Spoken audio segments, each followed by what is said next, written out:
Freaka TV, Freak Up Studio, live. 2023 GSL Season 3. It's been dark way too long in this place. That bright smile long gone been replaced. From ear to ear I see that fear in your face. Tell me when the last time you felt safe. What is up, everybody? Welcome to another day here of the GSL Code S. We are about to wrap up the round of 16 here. It's been a great season so far, to be frank. And today we've got two Protosses. We were talking about how we haven't really seen any PvP yet this season, so I'm very excited to get into that. Yeah, I feel like Group D alongside Group A has the potential to be the spiciest group of the entire year. We've got four, perennial all-stars. Sue is trying to return to form. Classic is starting to look better than ever. We have Hero, who is just chaos incarnate as a Protoss, and GuMiho as well. I'm really curious what we're going to see from GuMiho. We just got a new Cyclone. GuMiho is the mech god of Terran, and there's so much potential to see what he brings to the table with a new unit setup, the new patch, the new maps. It's going to be a fun day. It's going to be very cool. With Sue being down here, I'm curious the condition that he is going to be in. It is a little bit weird to say when in the past Sue was like the default guy to get to the finals. Probably not going to win it, but was performing extremely well. But we're in a different era now, and I don't know how competitive he can be in a group like this. There's a lot of really strong players here, and especially versus the likes of GuMiho, who has really, I think, hit his stride. It was a great year for him last year and the year before that, and I think, again, without Morrow in the picture, he was the first to be eliminated in this GSL. GuMiho's definitely a Terran you want to be looking for. Yeah, GuMiho certainly has the potential to win this GSL. I feel like all of the Terrans, GuMiho, Cure, and Bunny, heading into the round of 8 are just all killers should GuMiho advance from Group D. And of course, at the GSL, we are crowdfunding a significant portion of the prize pool. You can contribute on a Freaka TV through Star Balloons. You can also contribute on the Patreon and get access to some really cool replays. Those things get sent out so quick. Every single time I'm on the train, I get the email in my inbox. The replays are already live. So if you want to check out the first-person view, we got that final $4 taste list. We're $4 away on Tuesday. Added another 450 to the pool. We're above 30K. Yeah, I mean, really exciting stuff. We hit our goal. Thank you guys so much. That does go to the prize pool here to support the players. So very exciting to see that. And yeah, after today, we're going to be going into the round of 8. Yeah, should be a lot of fun. I think there is a really good chance that we have 2 or maybe even 3 Protosses making it to the round of 8, depending on how today goes. To join Creator, Hero certainly one of the favorites coming into this one to really take it for Protoss if Protoss is going to win a GSL. Oftentimes when you have a new map pool, a big shakeup in the meta, that's the time when Protoss thrives. It's when the game is solved the least. And if anyone is crazy enough to actually make something happen, it's going to be a player like Hero. We get a quick recap of the round of 16. Of course, a big upset in Group A when we started off this season with Scarlet taking down Maru in the first match. And then Maru was the first player eliminated in Group A. Really an unbelievable turn. Kind of crazy. Every once in a while we'll have an upset that's that big, completely shifting the landscape here of a GSL. Obviously, Maru is kind of our shoe-in to win. If you had to bet on somebody, Maru would be your safest bet. But here we are. And so with him out of the picture, it's kind of like how Flash is not playing in the current ASLs. Like, it really does change the entire tournament because now there's way more opportunities for these other players. Classic, somebody I didn't get to talk about as much coming into today, but I'm curious to see how he's going to perform here. He's been putting a lot of work in. He has looked good, but frankly not good enough to get deeper and deeper into GSLs. But with every new GSL, you can turn a new leaf, and yeah, let's see what he's got to offer. Yeah, Classic and Sue, both 2 players that are coming in. Of course, Sue fighting against GuMiho here in the first match of the day. I'm curious about the form that we're going to be seeing from these guys. GuMiho, round of 8, Season 1 this year, round of 4, Season 2. A lot of people, a lot of Terran players, especially in Season 2, were saying that GuMiho is potentially the scariest TBT opponent you could face off against. And it was kind of a surprise that he didn't really achieve the level of success that he did so far in a GSL that's been dominated by Terran so far this year. But round of 8 to round of 4, and now with Maru out of the picture, as you said, really all bets are off right now. GuMiho, I'm sure he's looking at this reinvigorated with a lot of confidence, a lot of motivation, recognizing this is a rare opportunity where one of the toughest opponents in the entire league is out right in the round of 16. And for Su, you know, coming back from military service, it's been kind of a long journey for him. Occasionally we have players like Hero who come back and just immediately bounce back into form in a really stunning way, but you know, the arc of career that Su's taken since returning from military service is kind of more of the norm in StarCraft 2, where it's usually a very slow build-up, getting back into the condition that you reached before. And so the final GSL of the year, wondering where he's going to be at, because he is getting here. You know, I mean, he did qualify for Code S. That is a big achievement in and of itself. It's round of 16, it's not round of 24, it's not round of 32. He is one of the top 16 players in Korea, despite not having too much success over the past year or so, but this is going to be a tough opponent for him, coming up against GuMiho again with a new and improved mech. Yeah, and you know, GuMiho, there's no other Terran that's quite like him, so I think he's very difficult to prepare for. Guys, we're going to go into the first best of 3 of the evening. This is GuMiho versus Su.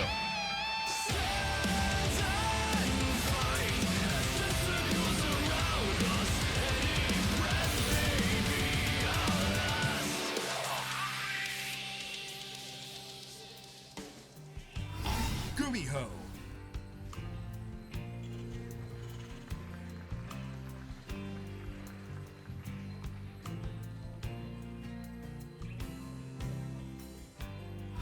Guangdong Freaks, Su.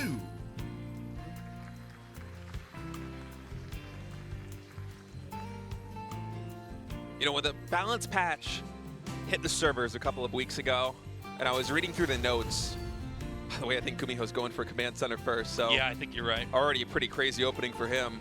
The first thing that I was wondering when I saw the new Cyclone is, how is GuMiho going to play with this unit? Because of all the Terrans in Korea, GuMiho is the best at going mech and the most consistent at going mech. It feels like he busted out at least once or twice every series. Oh, flew in from AZ to be here to Arizona.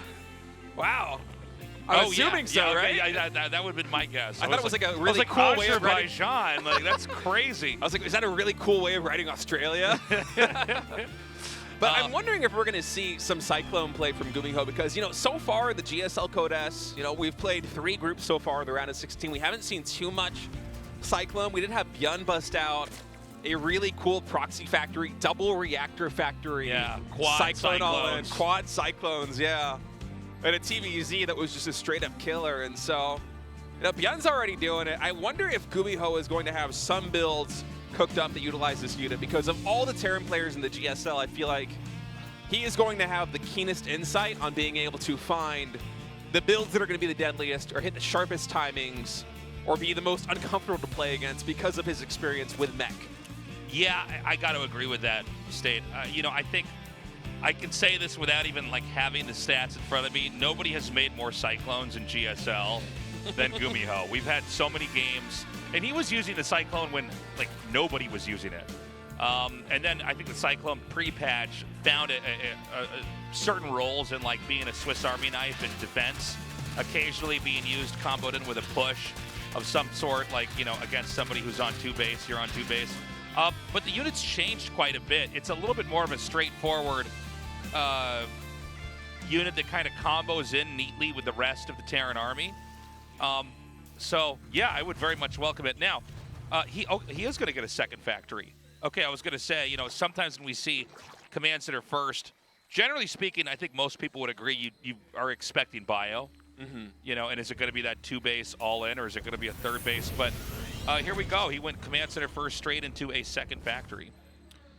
Yeah, looking at the gas income, it seems like this is probably going to be Hellions coming out, but we have seen players pair up, you know, 2 rounds of Hellions and then 2 rounds of Cyclones, and even an Armory coming down already. So GuMiho not wasting any time to get going in the mech. And one of the benefits of the new Cyclone as well is, as you said, it's not really the Swiss Army knife of defense that it used to be, but in straight up battles, it's a lot stronger than it once was. You know, it's something that's cheaper, it's easier to mass out, you can now reactor it out of a factory. It's the same cost as a Stalker. It's better in a straight up fight than a Stalker in most situations. And it's a unit that, you know, just straight up really shuts down a lot of all-ins, a lot of early aggression. If you have anything that's trying to pack and punch to kill the Terran early on, the Cyclone coming out of the factory along with the Siege Tank are the 2 best units to really stop that. So it's kind of a creative thing to go quickly into reactored Cyclones like this with +1 vehicle weapons after a Command Center first, because you know, should there be some kind of roach push that comes across the map, you got to think that this Cyclone build is going to be able to stop it, and already we have the battle mech coming out. I really like the third command center. This is probably going to be like a pressure build where he's going to be able to expand and keep pace with the Zerg. I don't think, unless the Zerg really messes up, and that is possible, by the way, because the Cyclone, I think, is such a different feel right now that I think there are chances we see Zergs that just aren't in sync with the way the game is running now. But this is going to be a very quick third base, and from what I can tell, I think that the Zerg is going to have to be defending a lot. Yeah, this is a cool build coming out of GuMiho. Pumping out 3 more Cyclones now. That SCV with some bad RNG will get picked off. GuMiho's going to have to retreat to deal with that, but there's a lot of damage potential in this upcoming push. Even though there is a third command center underway, we're going to be hitting a +1 timing push with how fast that Cyclone attacks. I mean, the upgrade is going to be much more significant than, you know, +1 on Hellions, for instance, right? So I'm wondering how much potential is actually going to be in just 2 factory aggression here coming out from GuMiho as he now powers up 3 more factories. My God. Is this going to be He's going to fully make so battle many mech? Cyclones. This might just be full battle mech. All the Cyclones are going to come together like a giant Power Ranger and morph into one big Cyclone. Yeah, this is really cool to see. You know, it's so funny because when you watch GuMiho play, it's like, yeah, nobody really plays like this. I don't know how exactly you would prepare, you know, to play against this.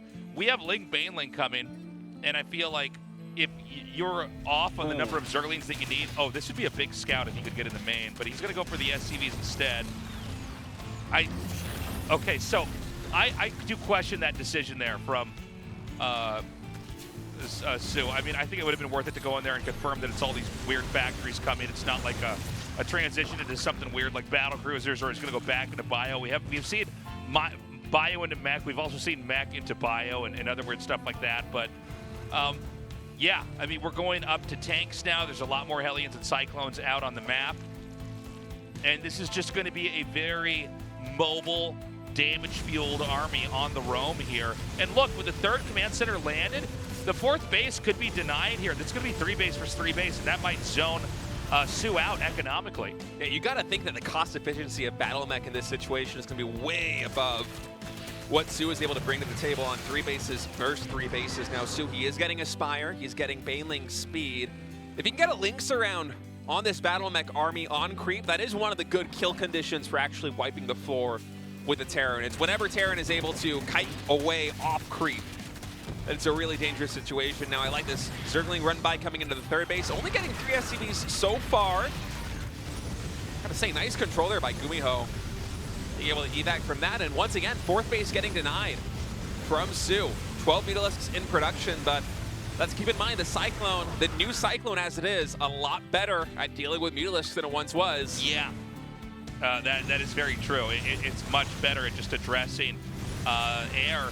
I think these Mutas have to get a win here, State. Otherwise, I don't know that there's going to be a road to recovery here from Sue. Sue is attempting to reclaim the 4th base up at the top of the map here.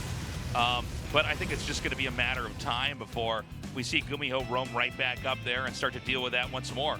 Yeah, Sue's double expanding over here on the top side, but this hatchery going to get taken out. Actually, not even a cancel. Supplies remain relatively even. Actually, funny to see a barracks going through the speed zone right there. All right. That's so funny. It looks like the Zerglings are going to fragment the Terran army with the Hellions on one side and the Cyclones over here in the back, but I think those Cyclones that are retreating, yeah, can merge right up with the ones that are happening right here. We're seeing it happen in real time. And yeah, I do think that GuMiho can seesaw right back over onto the other side of the map. And this is a really interesting thing we're seeing out of GuMiho right now. If you think back against Mutalisks in almost every ZBT up until this point, in a normal macro game with a Terran going mech against Mutaswitch, you're pumping out Thors at this point. You're throwing down missile turrets. You're trying to just hunker down the defense on your bases. GuMiho, he sees the Mutas, and he immediately starts 7 Cyclones of production at once. And you can see why. They're trading quite well right here with the Mutas. I think Sue might have misread this engagement. Oh my God, the moving shot is painful to see. It goes up to like 9 range, I think. It's kind of crazy. I mean, you can really see that like this is one of these circumstances where when you engage with the Mutas, you have to know you're going to actually win the fight. And these are Cyclones without their speed movement upgrade too. So just wait until that kicks in. Wait until they get the Hurricane Thrusters, Blue Flame also being researched. Sensor towers coming down. I'm not seeing an avenue for Su to find damage on GuMiho's side of the map because of the missile turrets, because of the Thors that are starting to get incremented out of the factories. And yes, he has been able to establish a 4th base and finally a 5th base down at the triangle 3rd. But I mean, looking at the supplies right now, I'm really liking GuMiho's position. His army is very expensive. It's going to be very cost efficient. And once Hurricane Thrusters completes, those mutas are going to have a hard time even running away from the Cyclone should they take a bad engagement. Yeah, the mutas can clean these Hellions up. I guess we got to wait and see, you know, how much has Su been able to muster here. They're so fast. The Thors being out here as well, you know, are going to make these mutas pretty useless. We do have 5 bases finally up here for Zerg. He was delayed quite a bit, although I got to say Su's been pretty tenacious in this game. He has fought back pretty nicely. And we're almost to the point where both sides are going to max out. Yeah, we're going to max out pretty soon here for Su. He has 21 Larva, just deciding exactly how he wants to spend it at 180 supply. Hellion run by going to come in. Not going to find too much damage. Su just on top of the defense, and I got to give credit to Su. We've been focusing a lot on GuMiho because this is really the first debut of this new battle mech style in the patch, but Su on his side of the map hasn't really suffered too much damage. No, he's keeping pace with GuMiho quite well. Just my big concern is when these armies inevitably do clash, Thor gets some pretty big hits on the mutas. Yeah.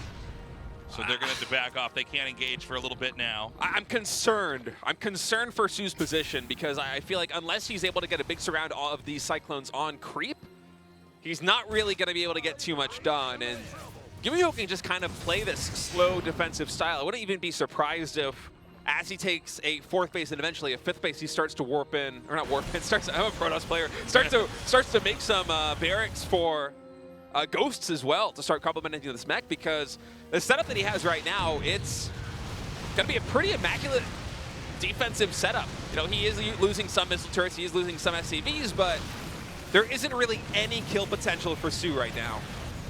Yeah, I think Su can basically buy time. By the way, Hive is just now coming along. Su can try to buy time by using the Mutalisks as a distraction, but eventually it's going to be the Terran's turn to move out on the map, and I think we might be at that moment right now here. The Banes are going to come through here. You can see, honestly, the Banes are not getting anywhere near as many connections as they need. In fact, the Thor very nicely soaks up a lot of that Baneling damage and doesn't even get killed off. And so this is probably the climax of the game. We're having this army push out.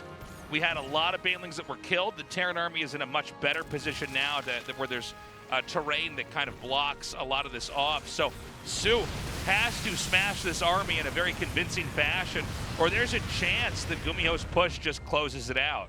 I'm worried these trades for Su are not going to be enough. His gas bank very low right now. He's going to more Banelings because he knows that he has to hold this push right in this moment. Now that's a pretty good connection on 3 Thors all at once. But this arc down the low ground here for GuMiho, I'm liking it a lot. More Baneling connections on the top side, but the Thors are just eating through the mutas. Oh my god, the Queens, it's creating a log jam here where the Banes can't quite get through. It looks like it's a bit of a trade here, but you can see the Cyclones, they can spread out and really consume a lot of the Baneling damage. So, you know, as the dust settles, Terran is fought off. Zerg is immediately refilling their supply with Zerglings and Mutalisks. Back at home, it's the same story for the Terran. The same units that we saw earlier just going to be remade out of that factory. And right now, the worker supplies are completely equal, 76 to 76. So with mules, once GuMiho saturates all these bases, he should have the superior economy. And that's a really scary position for Su, because I think there is no way he's going to be able to take more cost-efficient fights. Now that the creep spread past the triangle third's been almost completely cleaned up, we would have some medevacs coming out from GuMiho so we can do more advanced micro with these Thors. Unfortunately, one of them does get caught out. In fact, 2 of them, but still the army here for GuMiho. I mean, the Baneling connections are really not getting anything done.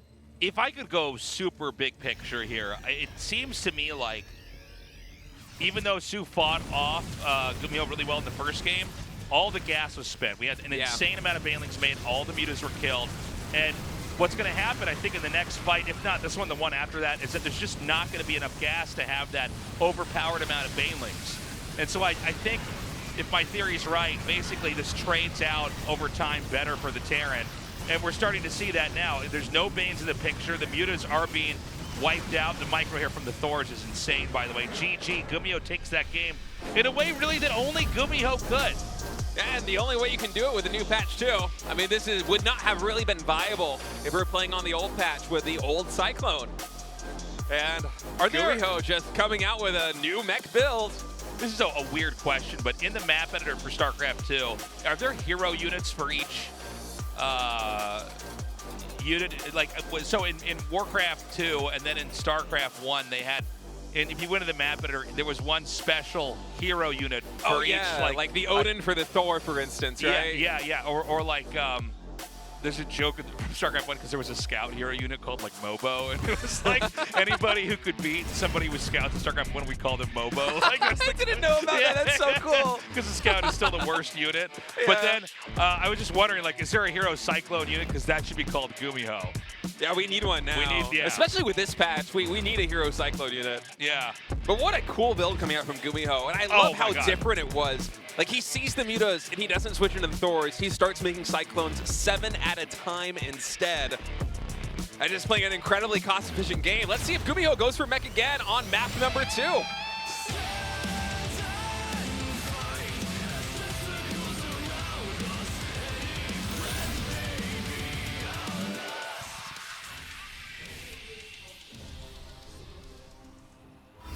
GuMiho.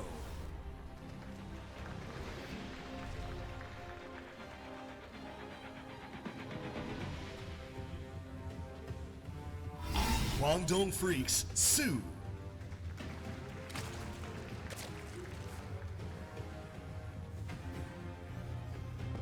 It's funny, this round of 16 in this GSL, we saw two very different approaches to the new Cyclone, right? We have Beyond's, which was, of course, a very aggressive, in-your-face, like 4 Cyclones. One of the factories is proxied. But in that last game, what we got to see illustrated was GuMiho's understanding of just using the Cyclones to build up pressure, but also expanding faster, and then developing out a really crazy mech army with just a small number of tanks, a medium amount of Hellions, and a lot of Cyclones, and I'm sorry, a medium amount of Thors, and then a lot of Cyclones and Hellions. It was very cool to see. Yeah, and I love the idea of following up a command center first in game 1 with Cyclones like that, because should there be some kind of Roach Ravager push that comes across the map or any other kind of all-in, Cyclones with their moving shot against slow Roaches just absolutely destroy them. And they don't even do that badly against Lings too, because the lock-on, it's just an auto attack now. It's not something that has a cooldown that resets every single time you're engaging. Once again, after you kill another unit, you don't have this period where you have a worse attack than the lock-on attack, which was kind of the case on the previous patch. So it's a really smart build, the way that it lines up, and the way that it all kind of culminates in this map control dependent battle mech style that was able to deny the 4th base repeatedly from Sue, was able to keep the creep spread under control, was able to kind of force Sue, because Sue wasn't sure exactly how much GuMiho was going to be committing to the battle mech. If Sue plays a little bit too greedy in that situation, you know, maybe GuMiho, if he's throwing down some more factories, if he's cutting SCVs or doing something crazy that's heavily invested into the Cyclones, he could just go for a kill move. So as the Zerg in that situation, you really have to kind of walk a fine line, and that allowed GuMiho to really catch up on macro as well. So just a very smart build coming up from GuMiho, and I knew we were going to see something special from him. Green almost survives. Yeah. I love what we're seeing from GuMiho so far here in game 1. And that's just the beginning. I would not be surprised to see GuMiho make it into the round of 8 with the way that he's playing right now. And you know, maybe he has even more Cyclone builds up his sleeve. Dude, the super quick 3rd CC. Yeah. Yeah, this is very cool. You know, what GuMiho's doing, and this can only be happening because of, you know, where we are after the patch came out. So we're just a few weeks into this, I think 3 weeks to be exact. But it doesn't really seem like there's a lot that Sue could have done to prepare for this, right? Like at this point in time, Sue's almost like a crash dummy, or a guinea pig. We have seen Cure. Sorry, I don't mean to cut you off there. I was just going to say, we have seen Cure in a lot of online cups go for battle mech style, not consistently, but at least occasionally is actually these Lings going to try and run up the ramp here in the main base and decide to go for the SCVs instead. There aren't more links coming in, but this is some nice damage here to get the ball rolling for Su right off the bat. A lot of idle time. The first Hellion gets taken out. He gets a full scout. He sees the third command center, so that went about as well as it possibly could. Yeah, he really got everything that you could have gotten out of that run in there. So Roachwarren being thrown down. And, I wonder if when you see a third command center that early, you just know, as beefy as Roaches are, there's probably a way you could just crank out a couple of Roaches and just never let them land that third CC. Maybe. The thing is, on the previous patch, you're 100% right, but on the new patch, yeah, I haven't seen enough Cyclone games to really be able to call. No, I'm in the same position as you, where like some of these casts, when the Cyclone comes out, they're a little bit more exploratory than I'm used to, where I watch them running into engages, and I actually don't know if they're going to win or not. Yeah, but it seems like Su has the exact same line of thought that you do. He's pumping out Roaches right now. I don't think there is a lair underway. Well, so he is GuMiho's going for stim. Oh, okay. So now here's the thing. I don't know if he wanted to maybe go for factories again, but got scouted, so he's going to juke his build order back into traditional play. And only GuMiho, by the way, would be the guy that's like, oh, he tricked him into by going bio. You know what I mean? Like, yeah, that's a very good point. That's the only Terran player I could say that where that would be a thing. But I think that might be the idea. Now, the Roaches are going to come across the map. You can do this versus bio, though. You can make Roaches and Ravagers and bully a bio player who is a little bit too ambitious with that. The Viking flies over and sees it. And this is the first real scout GuMiho's had on this push coming in. I don't know if he has the setup ready for this. He's going to start building some Cyclones now, but it's going to be a while before they're out. Roaches and Ravagers already attacking the SCVs. I love the hold position micro right now for GuMiho, just trying to get every single ounce of defense he can. He's going to try and hold the top of the ramp, but that's a lot of Ravagers, Tasteless. Yeah, normally you'd have a Banshee or something like that could eventually beat this over time, but I think that GuMiho's probably dead. There's just nothing that can actually stop the wave of Zerg units here, and I'll chalk a lot of this up to that really good scout. Oh, but Cyclones are out. Hold on, all bets are off, State. He's going to hold it now, Tasteless. Right. Never mind. He was still dead. Sorry, guys. Gets cleaned up. Man, Su is stoic after that win. Yeah. I was hoping he would look at least a little bit happy, but he's like, he's going to go mech again, isn't he now? It's probably the thought process. I really wonder if GuMiho had just committed into Cyclones, would he have been able to hold the top of his ramp in a situation like that one? Because I think it still would have been close. That was a very crisp timing that Su hit. He cut drones very early, and of course he had the momentum building from that early Ling run by where he got the full scout. He killed a good number of SCVs. He got the first Hellion down to kind of diminish GuMiho's map control, but really two very different games to start off this series, and now we're going to be going to Site Delta for game number 3. Is GuMiho going to try going into bio again? Will he go back into mech the same way that he did in game number 1? Will we see a different mech build if he does do that? I'm open to anything, but a big moment here. Su wins that after a pretty dominating game 1 from GuMiho. All right, guys, let's get into Site Delta for game number 3.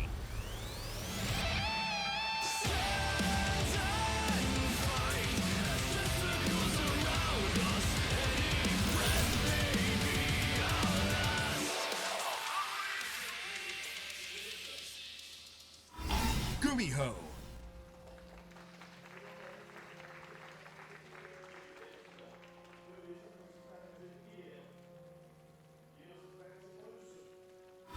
Guangdong Freaks, Su.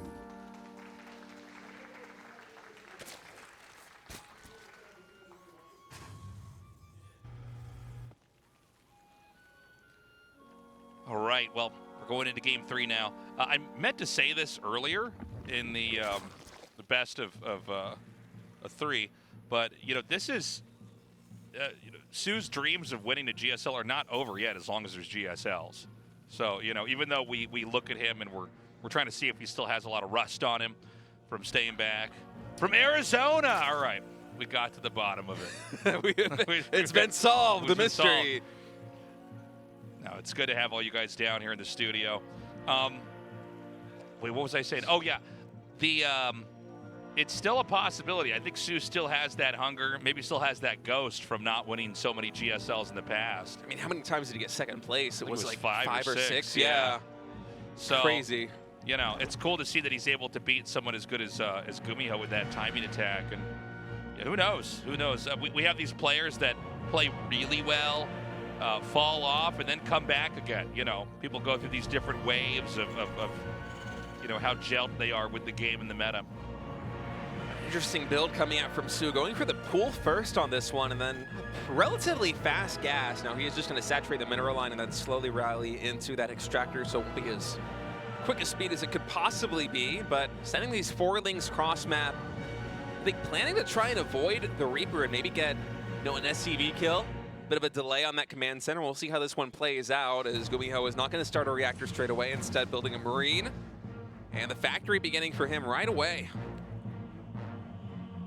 So this is a pretty smart move, because a lot of times when you're microing the Reaper, you might not even be seeing the links come up here. If you could kill the Marine and even get into the main, that would be huge. Killing the SCV that's producing there is also a great way to play.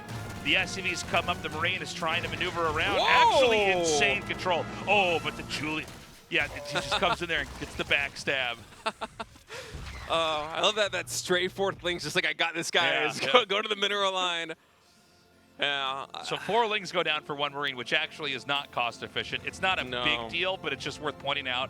Sue literally, in a situation where he had the advantage, actually came out behind. Yeah, I would have preferred to see him just go straight for that SCV. Even losing a drone on the transfer now. So those 4 links could have been 2 drones that were made very early on and gathered a ton of minerals. Now losing another drone on the transfer. After a pool first opening, it's not feeling the best for Sue. That's a lot of tiny little roadblocks that happened with his early game macro plan. And you know, Zerg oftentimes, regardless of the matchup, it's a race of momentum. If they're able to fire on all cylinders in the macro way, if they're able to drone and kind of skirt the line of disaster, just play greedy enough that you don't take any hits, the game can go quite well for them. Those are really the moments where we see Zerg absolutely dominate, but with a start like this one for Sue, it feels like it might be a little bit of an uphill battle, but still, you know, only those 4 links going down, losing 1 drone on the transfer. Not game-ending damage, but against an opponent like GuMiho, you got to be feeling a little bit bad about that one. Yeah, for sure. So, you know, as this game develops, I'm just waiting for the signal. Is it going to be more barracks, or is it going to be more factories? Because GuMiho's capable of doing both. And it is going to be a cloaked Banshee. Oh. Now, so he can't possibly lose the same way he did before. You know, when you see those Roach, Ravager, Ling attacks, if you have like 1 Banshee, over time you will clean it up. But I don't think game 1 is going to be recreated in any sense here.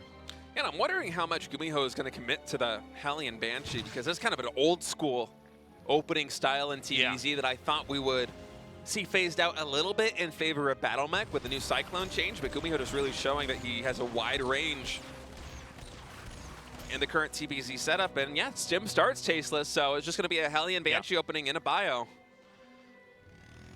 And so that might be the last of that build order that we're going to see here in this round of the tournament. The mech build from game 1 is what I meant. The Hellions are going to be driven back out, and Sue's playing a very good game. The Evo chamber wall was pretty solid. He swatted away that Marine Cyclone drop that came in a little bit earlier. And we're just going to see how things develop along now. Man, look at this. It's a really fast Spire for Sue. Did it down in about 5 minutes. Now saturating the gases at his natural expansion. Well, you know what? I mean, first of all, we got to remember that Sue doesn't actually know what Terran's doing yet. And I think there's some ideas here from GuMiho to even just show this 1 Cyclone in a medevac to kind of make it look like, oh, see, here's my tech. When really this is, you know, probably the only Cyclone that's going to be made in this game. But if Sue is thinking about game 1, it would seem like if you went for early mutas really, really quick, maybe you could be able to take on that playstyle. The problem is that it's not that playstyle. It's classic Terran bio. Yeah, with a Hellion Banshee opening, so yep, this might kind of line up for him. Should he have detection in time when those Banshees come over? I do believe that GuMiho was holding onto those Banshees, waiting for Cloak before sending them cross map, and that's going to give Sue time to actually assemble a defense that could do quite well at catching it. I mean, imagining 6 or 7 mutas popping out of those hatcheries with an Overseer, immediately able to deal with the Cloak Banshees should GuMiho decide to go for that harassment. Could work out quite well for our Zerg player, but for now he's going to macro up, take a 4th base. The creep spread did get slowed down a little bit by that Hellion attack in the main, and the Banshee's coming into the 3rd. 6 mutas, about 3/4 of the way done. How many drones is GuMiho actually going to be able to get? Because with mutas out, it's going to be hard to keep both of these alive. I love how they just kind of split. Yeah, just, all right, you go this way, I'll go this way, and let's see which one of us gets killed. Well, you know, double Banshee Cloak is pretty expensive, so whenever you do something like this, you really do need to kill a lot of drones to get, you know, to extract value from it. So the fact that the mutas hatch immediately, it's not going to make that anywhere near as strong, but at the same time, the Banshees inadvertently scouted the mutas coming out, so maybe GuMiho will be able to defend a little bit more easily in that sense. Yeah, Sue actually able to find some good SCV damage early on with this, and with the Queen able to dispatch that Banshee in the main base. The one here at the 3rd looks like it's just going to try and get a couple more kills before retreating to safety, but you got to think those mutas are eventually going to clean it up. And all things considered, some workers going down on both sides, and man, Cyclones are, there's so much damage to mutas. Yeah, they're clearly still quite good against big groups of mutas. Notice again, he kind of led with that Cyclone, but here comes the real bread and butter Terran army. Yeah, and I'm wondering if there's going to be a window here for GuMiho to really get some damage done. We do know that a lot of Zergs, you know, if they survive and keep their 4th base alive and get a 5th, then we're going to be in for a long game. But many games end where you just push the 4th and, you know, the game wraps itself up. There's only one siege tank with this push, but GuMiho already has 1/1 infantry, weapons, and armor. Sue is still about halfway done on those upgrades, so it's going to be a large window where GuMiho has the upgrade advantage now. Baneling's coming in. We'll see how good the focus firing is from GuMiho, but no, Sue just going to back off for now, try to pick off these Hellbats to the front with the Mutalisks. His control is so good. He has everything spread out perfectly, and then he has this little attack squad out here in the front that can attack and do damage. And the moment that things get dicey, he just picks up in the medevacs. This hatchery's at like 1/4 health right now. I think this thing's going to go down. And these 1/1 Marines are just doing work. You can see Sue is trying to wait, bide his time for Carapace, a melee attack to finish, as they're just now operational. That's going to be the cue, at least for a moment it was, to come in. But by now, the creep is dissipated outside of this base, and so it's going to be hard for Sue to break this position. Muta's going to come in, immediately focus down that siege tank. Bailing's rolling in off creep, looking for the big connections there on the Marines. So far, not a bad engagement for Sue, but there's so many reinforcements coming in for GuMiho that the Bailing count being as low as it is, there's a big window for GuMiho to get more damage. Yeah, I mean, GuMiho is going to go for the jugular right now. He is just in the middle of it, and yeah, that's a really good play. He forces those Banelings to cancel. The hatchery's going to go down. This game might just be over. I don't think there's anything to actually stop the onslaught of Marines that are going to move through here now. In fact, he's going to be able to kill the Baneling's nest, and that's basically a death sentence here for the Zerg. Yeah, Sue just with no Banelings left. I mean, these Marines can be freely to stim all the way down to 20% HP and trade out quite effectively. 20 workers going down. Some of the Mutalisks even getting traded out there, and while it's not quite a killing blow, Sue is now 10 workers behind a Terran that is getting ready to secure a 4th base. The Bailing count was completely reset there. Hatchery went down, so with this Ling Bane Muta style that's very larva intensive, I'm sure that Sue wasn't perfect with the injects during all of that micro that was happening. He's going to be struggling a little bit to spend this mineral bank, and that means that GuMiho, should he continue to just push across the map and clear creep and get damage done, he can really get some more momentum going. The Mutas are going to come back over here, but they need to be actually back at home defending. If the 3rd base falls, it's going to be even worse. But a little bit of a clunky engage there from GuMiho. He has to pick up. He unloads. He is going to be right back over here. I think there's enough Banes and Mutas that he can just deal with his head on. Good sniping, though, from GuMiho. My God. Yes, instantly focuses down those 2 Banelings, so Sue going to have to disengage from that position. The creep spread for Sue just keeps getting reset. He only really has a couple of tumors in the center of the map. On the sides, it's not really coming together. This is a good snipe here for Sue, being able to pick off one of these factories, and also the reactor getting built on that factory in the front. A little bit ambitious for GuMiho, trying to build those at a greedy position for rally points, as Su actually finding some very good counter damage right now with these mutas. There aren't that many missile turrets back at home, and the rally has been quite forward for GuMiho, and you get the starport taking a ton of damage. Okay, a stim comes forward now. He's going to try to catch them up at 12 o'clock. Looks like most of the mutas are going to be able to get away. And we see Su in recovery mode right now. I really thought we were almost to the end of this game with how well GuMiho was in all these pushes, but Su is still, around. He's still kicking, so it looks like this push is going to come out once more. The muta's going to try to buy a little bit of time, killing off some of these SCVs and turrets.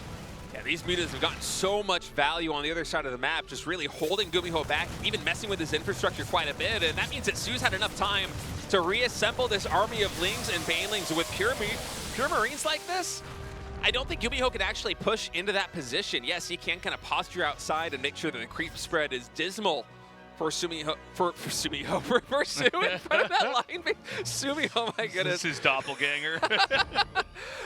But yeah, Su has done a great job of recovering from what was a really scary push where, let's not forget, GuMiho was able to push into the natural expansion, take down 20 drones, kill the 4th base, trade out cost efficiently. And Su is looking the best that he has looked in a very long time right now against one of the top Terran players in the world. Yeah, I mean, GuMiho's been around forever, but it is very fair to say he's easily one of the best players in the GSL right now. So the fact that Su is playing as well as he is, that's very cool to see. That shows a lot of promise, not just for the rest of this game that we're casting right now, but also his chances in this group and in the future of GSL. 22 mutas on the map as Su is starting to really push the creep forward in the center of the map, but I am so concerned, Tasteless, about the lack of creep across all these bases on the sides. I feel like for Su, if he wants the next fight, the max fight, to be very cost efficient, it's going to happen on creep. And there isn't very much creep to be found besides that center of the map, but GuMiho's just been doing such a good job of aggressing on the sides, and I mean the lack of map vision is really apparent here for Su. Is GuMiho able to run in, take a fantastic angle here at this base, kill 5 drones, lift up into the main, and that's going to set up for him to posture outside of that triangle third now, and again, no creep. Beyond this position, only 1 tumor in front of that hatchery, and so GuMiho with a really nice defensive setup, even without siege tanks. The Widow Mines can kind of fulfill that splash damage role here, as well as the Thors. It's going to be a tough engage for Su, but here he comes in, trying to find the angle. A lot of Banelings, but GuMiho off creep. He's able to take a pretty good engage, and yes, Su was able to wipe the floor with the front of that army, but really there's a lot of Marines still standing. Yeah, it's funny. I think he could have done better with that first engage, but here we are. The infantry, oh my God, we just now caught the tail end of that. That base falls, had no clue that was actually happening. And so it's going to be about trying to keep this next base alive here. 0 Banelings on the field right now for Su. He is scrambling to try to make 11 more. GuMiho is parade pushing across, even drops the mule, I think, by we haven't accident. seen that in a while. Yeah, I think he might have wanted to. Intentional. Was it? That we'll just decide it is. It's more drama that way. The Banes are going to come up again, but these Widow Mines are just obliterating that. There might still be enough mutas to take the fight. Well, maybe not after that mine hit. Those mine hits were explosive. Drilling claws just paying dividends right now.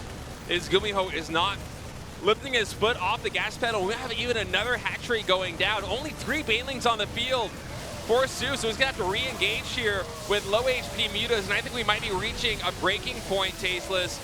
Su, even if he's able to clean up these Marines, this is not the trade you want to take. Yeah, that should be it. I think that Su is going to be knocked into the losers match. There it is, GG.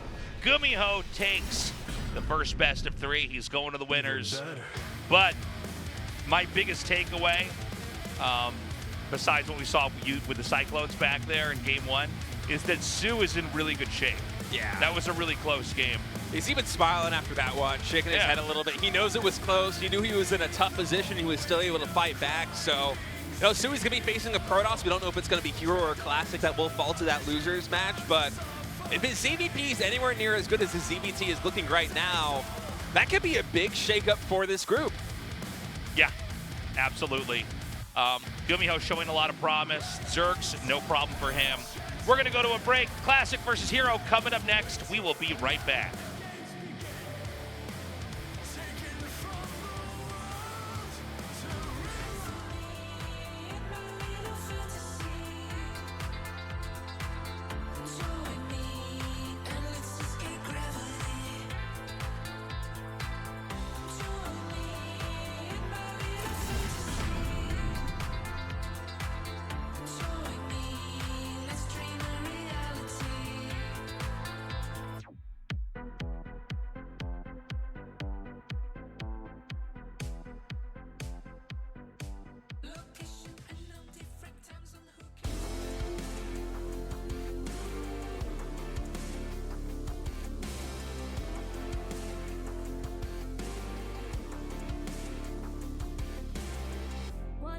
take a trip to the wild side.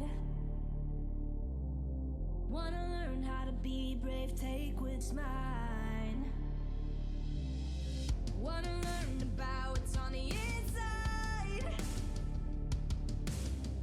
'Cause I feel like we're running out of time. Yeah, I'm atypical. It's all physical. So good it's criminal.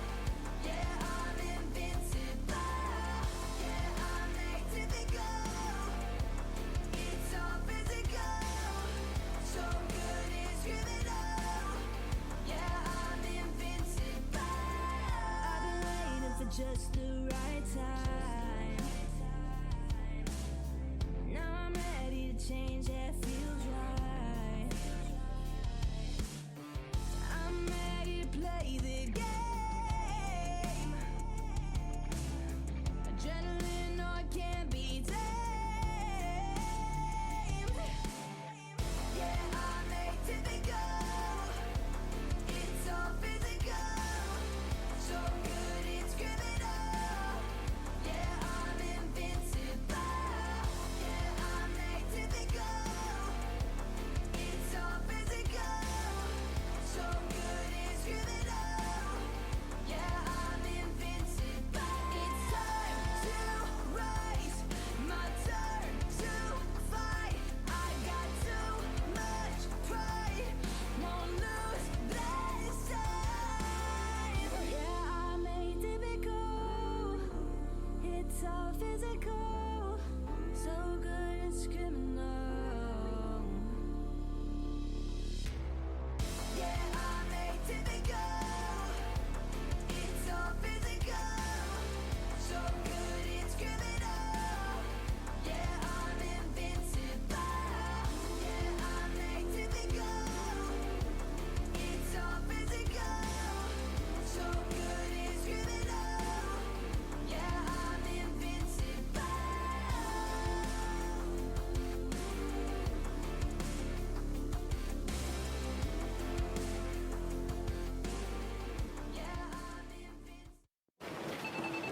똑같은 하루에서 답답함을 빼면 더 청량해질 거야. 제로처럼.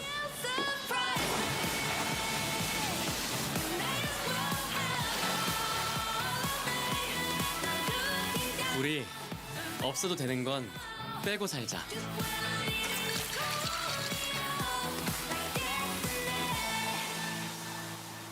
칠성사이다 제로.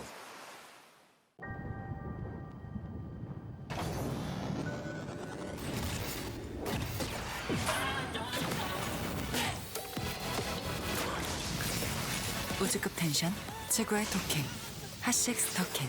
하늘은 우리 향해 열려 있어. 그리고 내게 청량한 이 순간 칠성사이다로부터. 함께 서 있는 그너는 푸른 칠성사이다. 똑같은 하루에서 답답함을 빼면 더 청량해질 거야. 제로처럼.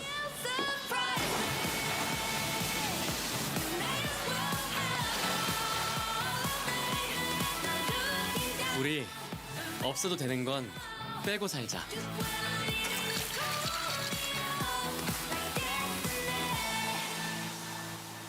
칠성사이다 제로. 하늘은 우리 향해 열려 있어.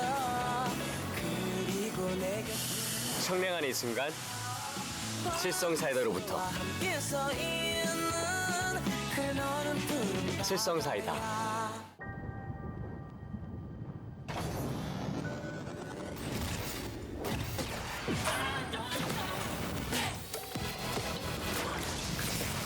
우주급 텐션 최고의 토킹 핫식스 터킨.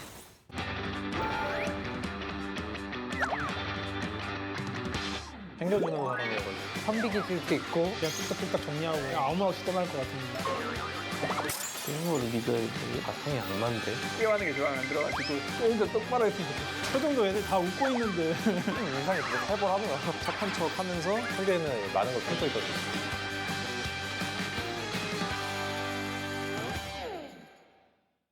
Today's matchup. GuMiho. Su. Classic. Hero. Round of 16. Group D. Africa TV, Freak Up Studio, live. 2023 GSL Season 3. Welcome back, everybody. Thank you for waiting. PvP time. Let's see what this matchup looks like in the GSL. We've got Classic versus Hero. I would say it's, I think, pretty clear to everybody. Hero is the favorite here, but don't count Classic out. He could take this. Yeah, PvP is one of those simpler, more mind-gaming matchups where it's not a surprise sometimes if an underdog is able to come through with a win. So really, this one can go 50-50 either way. Actually, before this GSL season, I've been regularly playing and streaming StarCraft 2 for a number of weeks, a number of months now.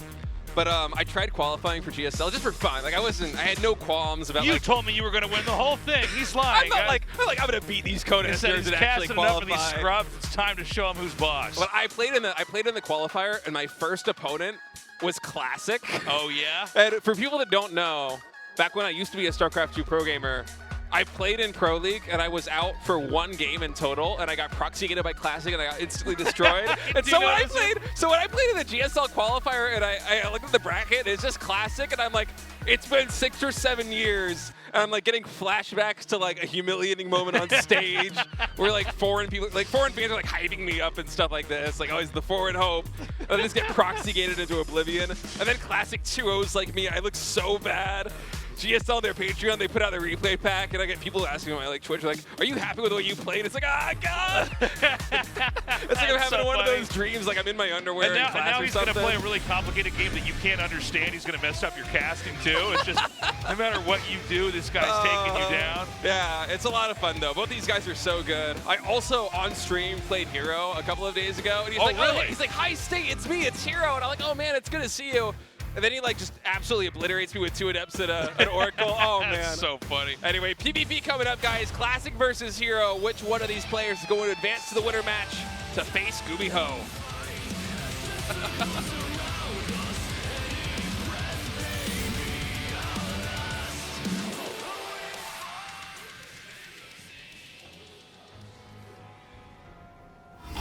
Twisted Minds Classic.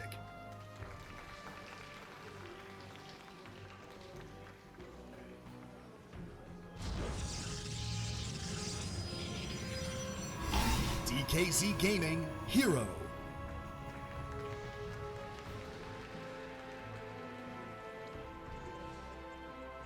Should be a really fun series. Yeah, I'm looking forward to this. Every once in a while, it's just due to the way the groups are set up, and who survives, who doesn't. Sometimes we just hardly have a matchup at all. From France. Welcome. Somebody asking for a mod. Portsmouth, UK. Portsmouth. I hope I pronounced that correctly. I think it's Portsmouth. You don't know how to say it.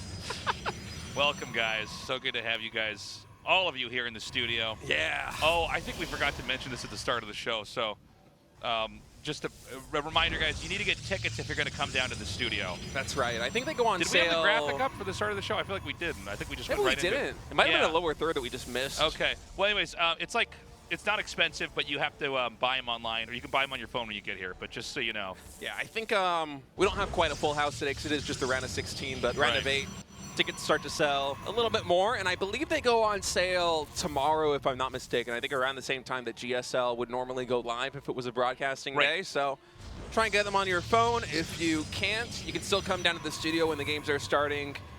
Bring out your phone. We have some staff that can help you get that situated and find you a seat if it's not sold out. Always good to have foreign fans. StarCraft. Oh, yeah. So, look, in PvP, we have to wait for the cybernetics core to finish before we could even begin to try to understand what they're going to do. In this build, we have Classic going for double Stalker, whereas Hero is going to go for the Stalker Sentry variation. Obviously, 2 Stalkers are stronger than a Stalker and a Sentry, but the Sentry allows you to scout with the Hallucinated Phoenix. Yeah, so my big read from that is that Hero is going to be going for A fast expansion for Classic as well. This could be something like a Stargate into a Nexus, and yeah, he throws in the Stargate right away. It's like, I know, he beat me in the GSL qualifiers with this build. But yeah, it'll be interesting to see how Hero was going to respond to this one. It shouldn't be very committed. And actually, no, he's not going for an expand. He shows the Sentry to his opponent. And Classic is probably thinking the same thing that a lot of Protoss players watching this at home are thinking, that the Sentry, it signals that you're going for a Nexus. But in fact, it's a Ro in the main base, so already the mind game's coming out here in game 1. Yeah, very cool to see. And I love this too. Hero with the second Stalker coming out denies Classic the Scout of the natural expansion. So Classic doesn't know if there's a Nexus or not yet either. So this is going to come down to whether or not Classic can stop what Hero's about to spring on him. Because right now one guy's going for a Nexus, the other's not. The other's investing in momentum to crush somebody going for a Nexus. But yeah, this has been very, very well hidden here so far by Hero.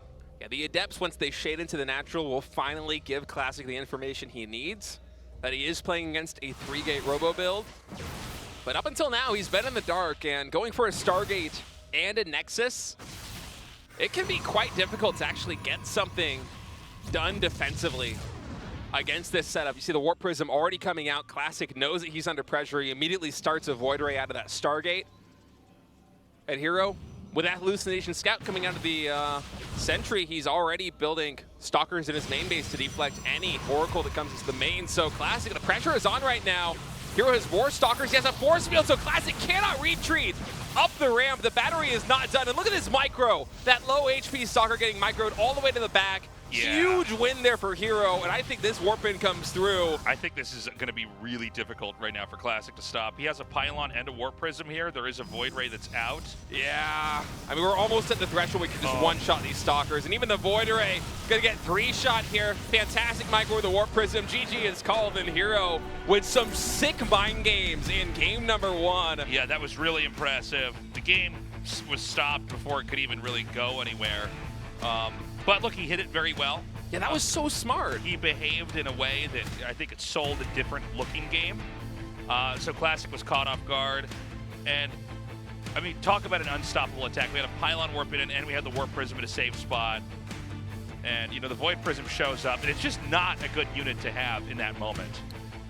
Yeah, I mean, that was just a killer build.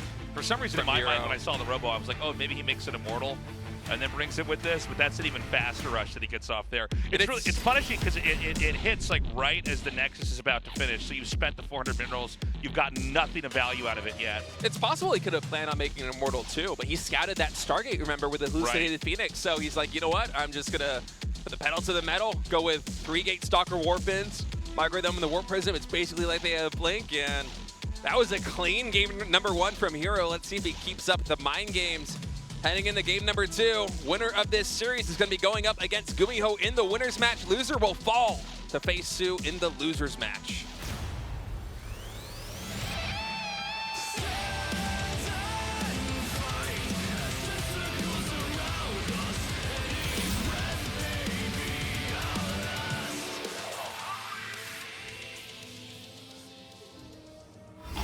Twisted Minds Classic.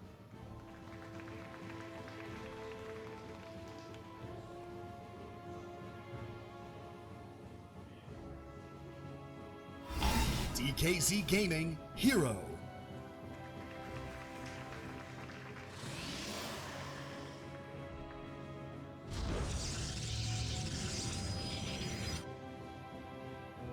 So this is already a very different game.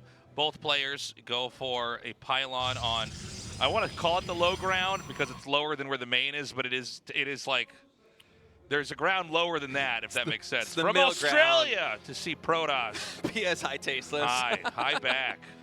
Well, you came on the right day because we have, wait for it, 2 Protosses in this group. In GSL, that is a wealth of Protosses. Yeah, anywhere you look in this match, you will not see a Terran or a Zerg, I'll give you that.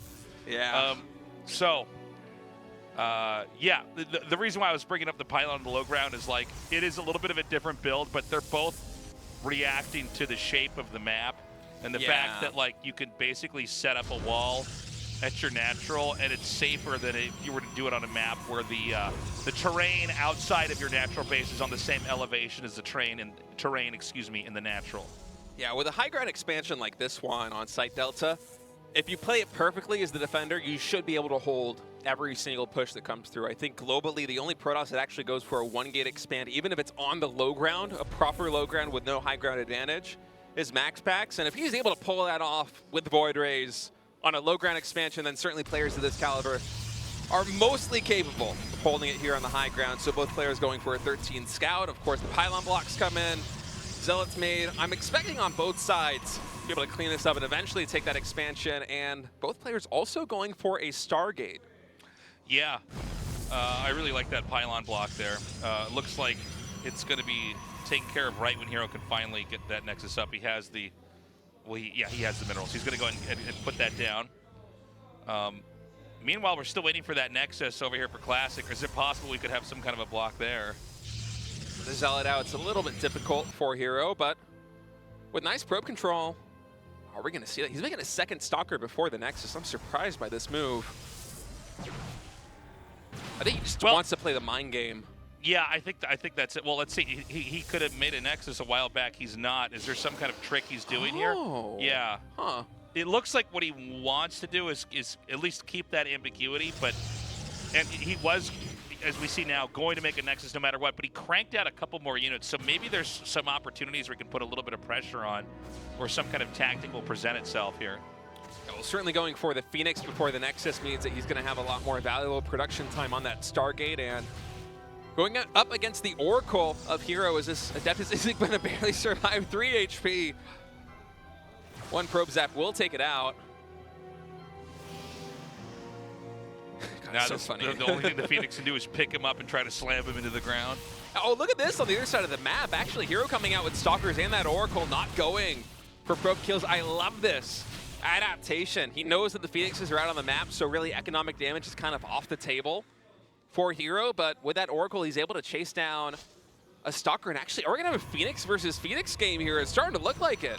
Yeah, this is going to be fun. So Phoenix versus Phoenix, like once you start it, it's really hard to ever back out of it. Yeah, second Stargate. Even in scouting range from Classic. Now, it's important when you're in Phoenix versus Phoenix that you don't want to be the guy that gets a little bit too greedy with your own Phoenixes, and then maybe you lose some of them. Because once you're behind in a Phoenix versus Phoenix arms race, it's almost impossible to recover. Third bases can be taken more quickly in Phoenix versus Phoenix as well, because there's not a lot of ways to contest it unless you kill the probe that's on the way to make the Nexus. Now, I'm a little bit confused from what we're seeing from Classic. Okay, so he didn't actually click on the Stargate that was building in Heroes Natural. He wasn't sure what the tech was. He was building a robo for a pretty significant amount of time in his main base, and was also continuously building Phoenixes. So a bit of a mystery coming out of Classic is, you know, he glimpsed the Stargate, did not have the time to click on it, and of course there's always some ambiguity when you have a structure like this warping in. Is it a gateway? Right. Is it a Stargate? What tech is actually coming through? What size of the building, what size of the warp in is it?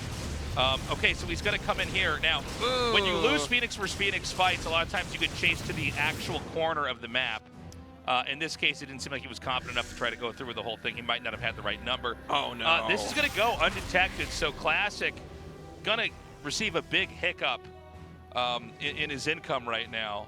Yeah, this is starting to look really good for Hero. Not only is Hero ahead in the Phoenix count overall, but with that stasis trap, he is ahead in economy. He has his second Stargate out faster, so actually a 2 Phoenix lead.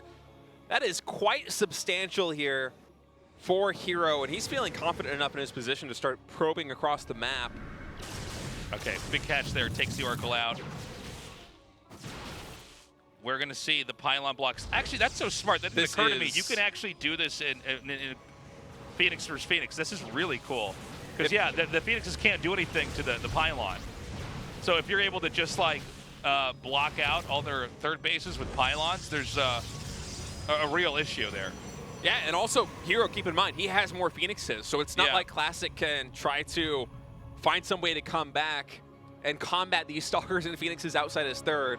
Really a smart play from Hero, but the one thing Classic does have going for him highlighted by the observers now, is Phoenix range a lot faster for the blue Protoss. So that's really going to be the one advantage that he's going to have here against Hero moving forward. Hero, he has the higher Phoenix count, he has the faster third base, he has 2 Stalkers out already that are able to really take map control against Hero, and Hero actually going for a 3rd Stargate. So no Fleet Beacon for Hero just yet, just really kind of all-inning on the Phoenix count. This is an interesting play, and I love this maneuver from Classic going cross-map. He knows he has to make something happen being as far behind as he is with a Phoenix count, so he's trying to catch the reinforcements coming in from Hero. Fortunately, not able to intercept enough of them, but range is done now. Let's see if we can find some value. Already picking off a good number of Phoenix. The Phoenix count, it has equalized. It has. He's going to try to come in once more. The moving shots going down. And is it in fact Classic with the higher number here? With Hero being on this side of the map, you would think he would have assumed that he had the upper hand, but this is going to be a lot of damage. The fact that these Phoenixes can basically chip away at the fleeing Phoenixes. How does Hero respond from here? Does he just abandon Mass Phoenix or double down? I don't think you can abandon it at this point. He's completely invested, but and that's one of the reasons why it was such a surprise. He never went for Phoenix range, he just went for that triple Stargate, and so Classic, despite being down multiple Phoenix, now has almost double the Phoenix count of his opponent. And yes, Hero does have that third base set up, but range is not coming for Hero anytime soon. Classic is getting so much value right now. He does dive in and has enough range. He could chip away at that. Keep in mind, it's 3 Phoenixes coming out versus 2. So there's a world where Hero can even this number out and actually pedal ahead. So the idea is that Classic is trying to abuse the range as much as possible. And so it's just like this back and forth where Hero's going to dive in or fake dive in and then run back. But, I mean, there are no more Phoenixes out. You can basically perch above these Stargates and just kill anything that comes out.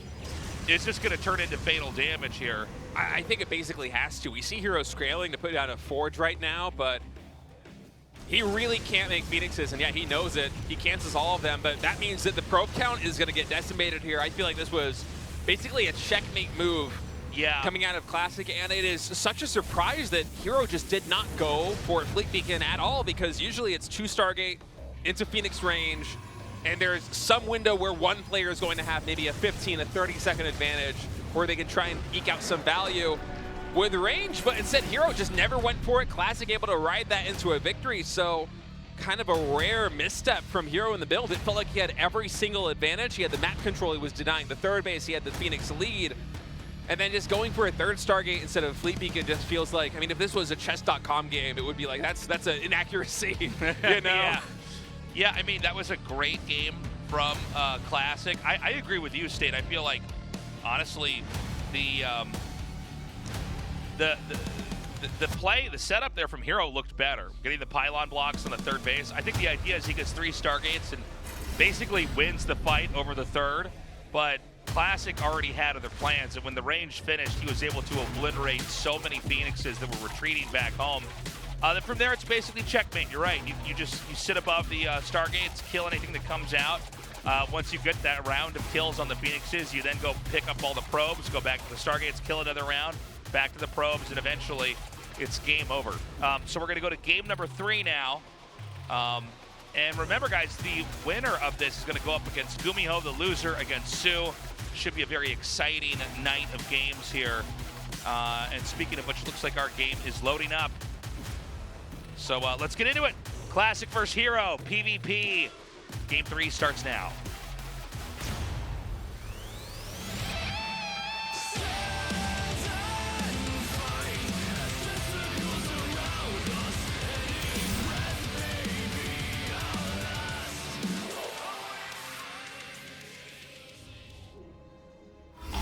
Twisted Minds Classic.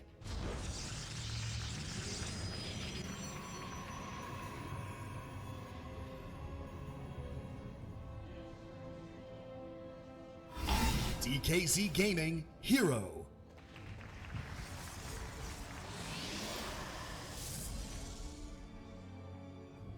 So in game number 1, Hero came up with a really creative and clever build.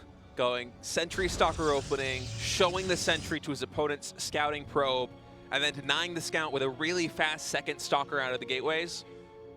And that led into a 3-gate robo attack that Classic was not at all prepared to defend with his Stargate opening. And I'm wondering now, this is another low ground expansion map, it's a lot harder to secure that Nexus. As a result, are we going to see some more mind games coming out of Hero? And if so, what kind of mind game is it going to be? Because I was really impressed with the preparation that he kind of showed there in game number 1, that trick with his Sentry Stalker opening and the hallucinated Phoenix Scout to decide, you know, exactly what kind of aggression he should bring to the table was something we don't see very often in PvP, but was a very big brain play. And, you know, both these players, they came into this knowing that PvP was going to be the first match of this group, and so what else have they prepared coming into this series? Because coming into this one, I mean, you really don't want to be falling into the losers match and having 2 more series to play to get a shot of advancing into the round of 8. So a lot on the line for both Hero and Classic. Is Classic once again going to go for a Stargate, potentially expansion? Is Hero once again going to try and go for some kind of cheeky all-in play? I really want to see how this one's going to play out. So we've got double Stalker here for Hero, and it's double Adept for Classic. So Classic with the double Adept is going to have more of the initiative on the map. It'll be Hero having to react. I love Hero just going for the kamikaze probe there, just try to kill that one. Classic had walled off his ramp with a shield battery, so there was no escape for that probe. And it's going to be double Adept into double Sentry expand here for Classic. So there's going to be no way Classic can't scout what Hero's going to do. And I think the idea is like, whether it's true or not, I don't know, but I think Classic thinks he can basically win if he can get through mid-game, but he needs to make sure he can figure out anything that might be going on.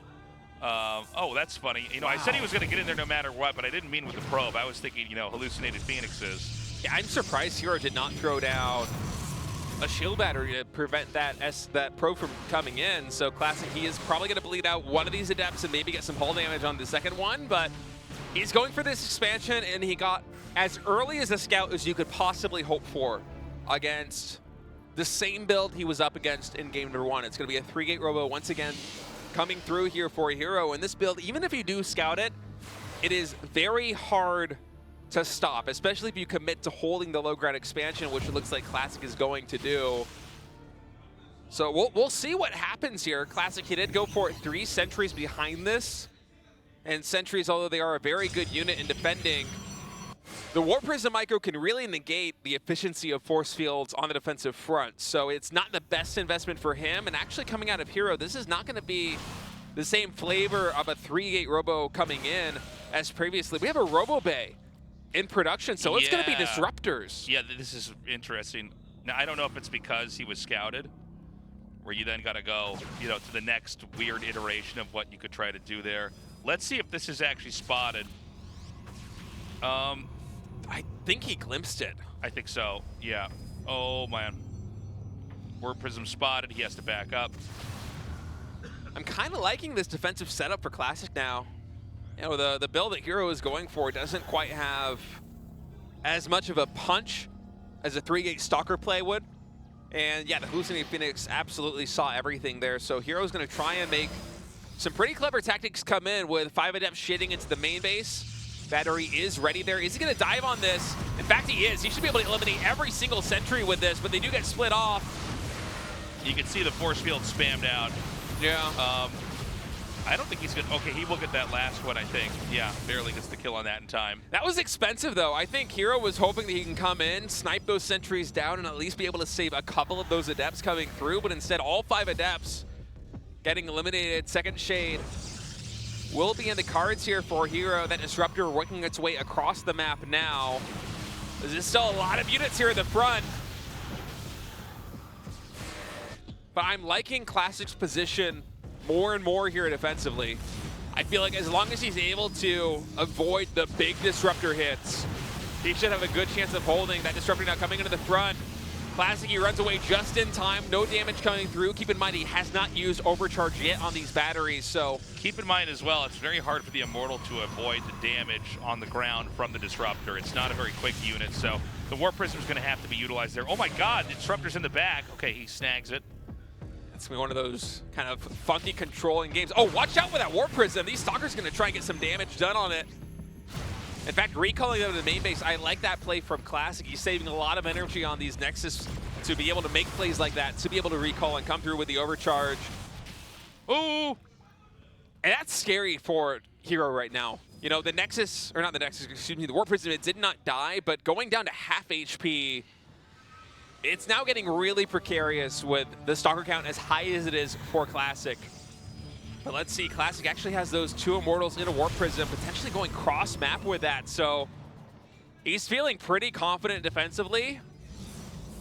And if Hero is using all of his Nexus energy on Chrono Boost to try and pump these Gateway units out, these Immortals can get a lot of damage done, but that does weaken the defense here for Classic quite a bit. Nova comes through, actually a big hit, gets 2 Adepts and I think 3 Stalkers as well. Another Nova coming through, able to find 1 Stalker, and the one-shot potential coming from Hero is huge. Classic, maybe a little bit cavalier sending those 2 Immortals cross-map. He actually has to bring it back now, and this is almost a nightmare scenario. We'll see what they're able to get done on the defense. But the Stalker count, it's so high, the Stalker's even zoning out. The Warp Prism means the Immortal on the right side will get eliminated. Another Nova comes through. And Classic might have overplayed his hand a little bit there. Yeah, well, that's Hero with that control. I mean, he's just got some of the best micro in the world, and he really knew exactly where to target what. This base is going to fall. This game could very well end. I mean, it's not like it's going to end with just the Nexus going down. You can now go right up into the main here. Probes are going to be pulled. The Disruptor's out once more. This time it's going to be going for the Workers. And the Warp Prism, yeah, that's going to be it. With the Immortal being killed off, there's literally no way that you can recover. Classic's got to be kicking himself about setting that double Immortal drop cross map. If he had those back at home defensively with the Warp Prism to micro and potentially dodge Disruptor shots, this might have been a different game, but instead Hero is not going to miss the opportunity. He goes for the killing blow, and he's going to be facing GuMiho in the winner's match. It's impressive. Hero knows how to win. I'm really excited to see what he's going to show us here against GuMiho. You know, GuMiho is so scary these days, but TVP is such a different matchup than TVZ, frankly. And, you know, one thing about Hero is a lot of times it's the other player responding to what Hero plays. Hero is always engaging with you early on, so it'll be cool to see GuMiho a little bit on the defense. Classic frustrated with that loss, no doubt, but I think his opponent, Sue, is manageable for him as well. Classic's PVC seems to be in pretty good form, so it's going to be a tough battle. Sue also looked really good against GuMiho, let's not forget. That'll be an interesting match. The Elimination one, but once we get back from this break, Group D winners match, GuMiho versus Hero. Don't go anywhere.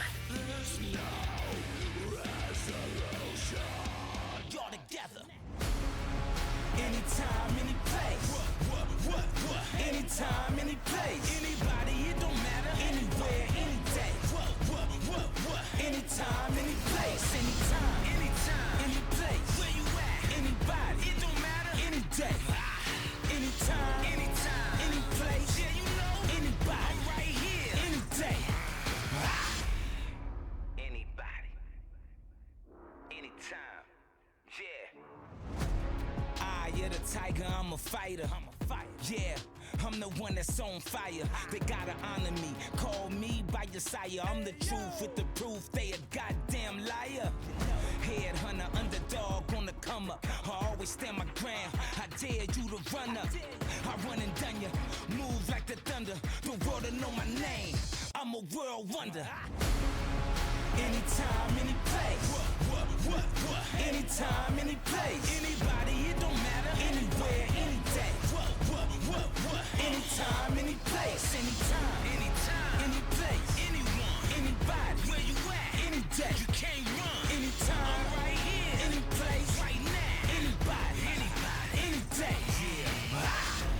Heavy in the game and I can't be contained. The greatest in the history, the world to know my name. Any man, anywhere, anybody, it don't matter. I'll be right there. Eye of the tiger, strength of a bear, king of the jungle. You better stand clear. Be aware of your surroundings when I walk inside the room. No mercy for the weak. You know what I came to do. Nah. Anytime, any place. What?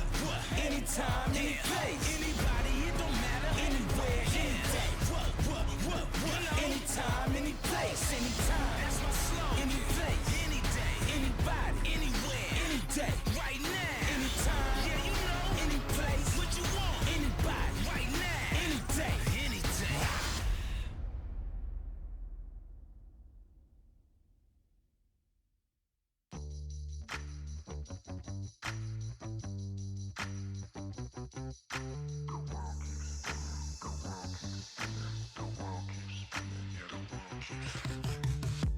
I see beautiful skies when I'm lost in your eyes with you.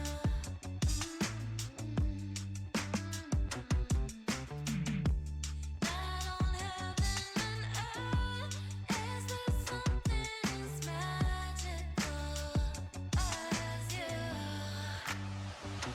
I just wanna slow down and watch the world spin around and around. I just wanna slow down and watch the world spin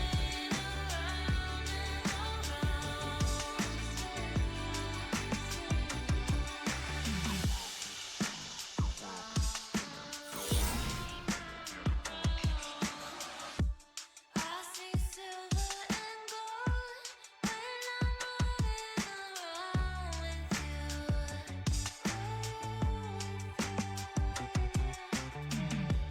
We can leave it all behind. Yeah, that's what I wanna do with you. I just wanna slow down and watch the world spin around and around. I just wanna slow down and watch the world spin around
똑같은 하루에서 답답함을 빼면 더 청량해질 거야.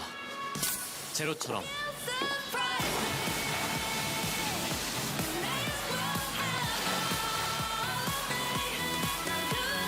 우리 없어도 되는 건 빼고 살자.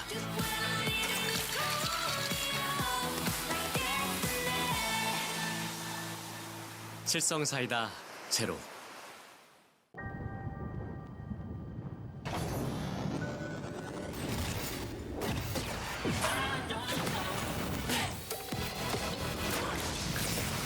우주급 텐션 최고의 토킹 핫식스 토킹. 하늘은 우리 향해 열려 있어. 그리고 내가 청량한 이 순간 칠성사이다로부터. 함께 서 있는 그너는 푸른 칠성사이다.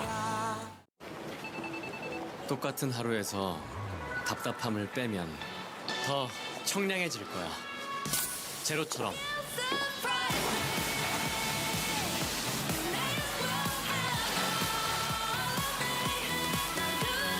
우리 없어도 되는 건 빼고 살자.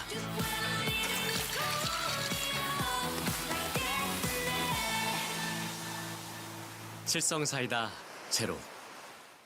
하늘은 우리 향해 열려 있어. 그리고 내게 청량한 이 순간 칠성사이다로부터 함께 서 있는 그 너는 푸른 바다. 칠성사이다.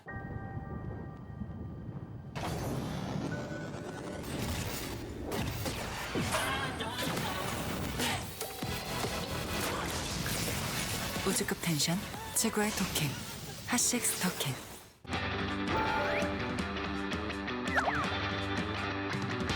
챙겨주는 사람이어가지고 선비기 쓸 있고 그냥 뚝딱뚝딱 정리하고 그냥 아무 없이 떠날 것 같은 게임으로 리그에 바탕이 안 맞는데 게임하는 게 좋아 안 들어가지고 게임도 똑바로 했으면 좋겠어. 표정도 애들 다 웃고 있는데 인상이 되게 살벌하더라. 착한 척 하면서 상대는 많은 걸 품고 있거든요.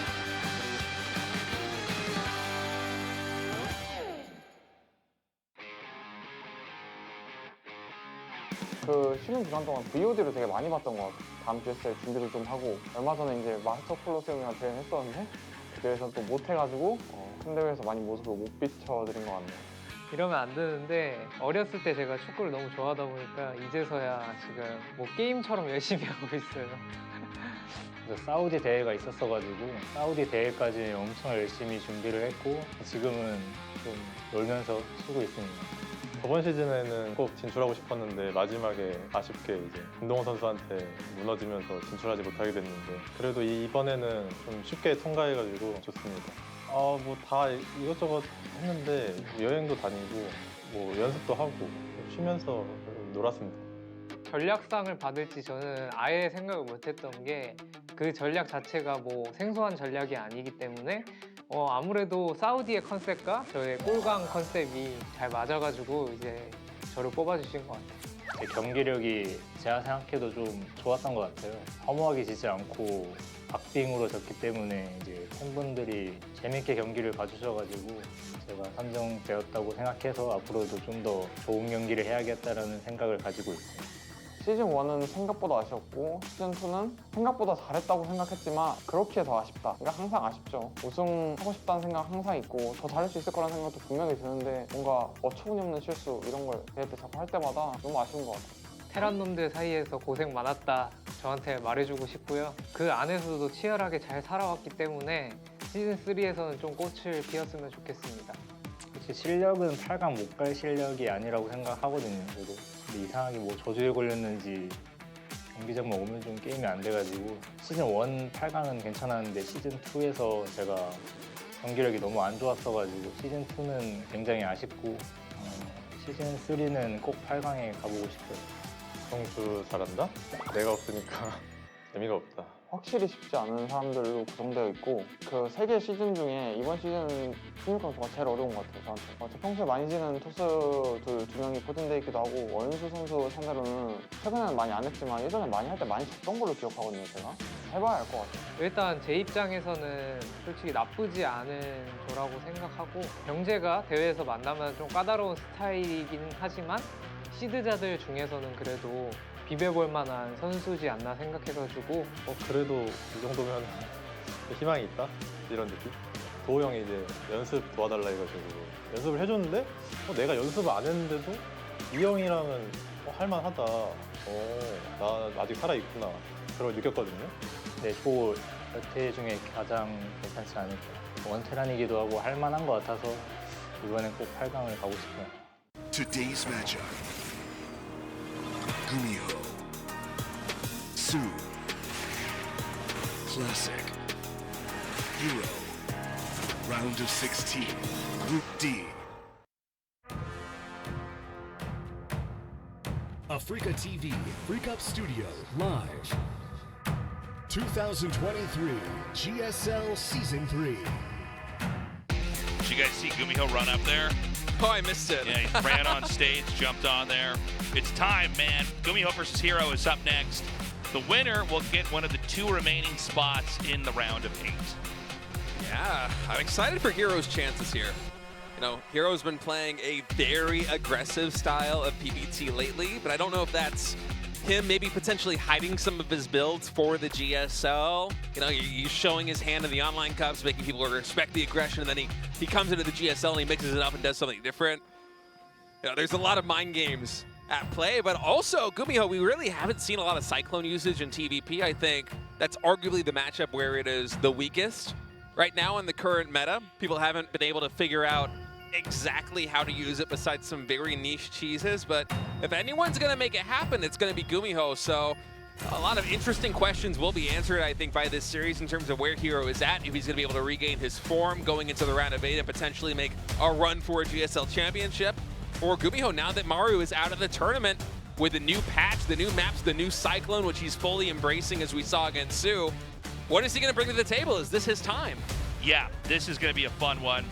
And, you know, GuMiho, he does have a lot of different approaches in this matchup. I always felt like his TVZ was kind of the defining feature of his play overall. But, you know, Hero is a very, very tricky guy. Both these guys, alternative approaches to the game. It should be a fun match. Let's get into it.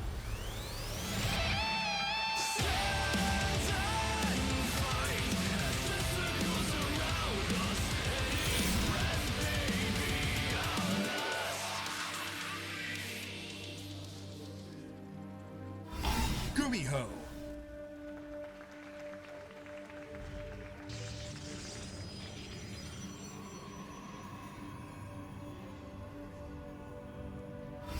DKZ Gaming Hero.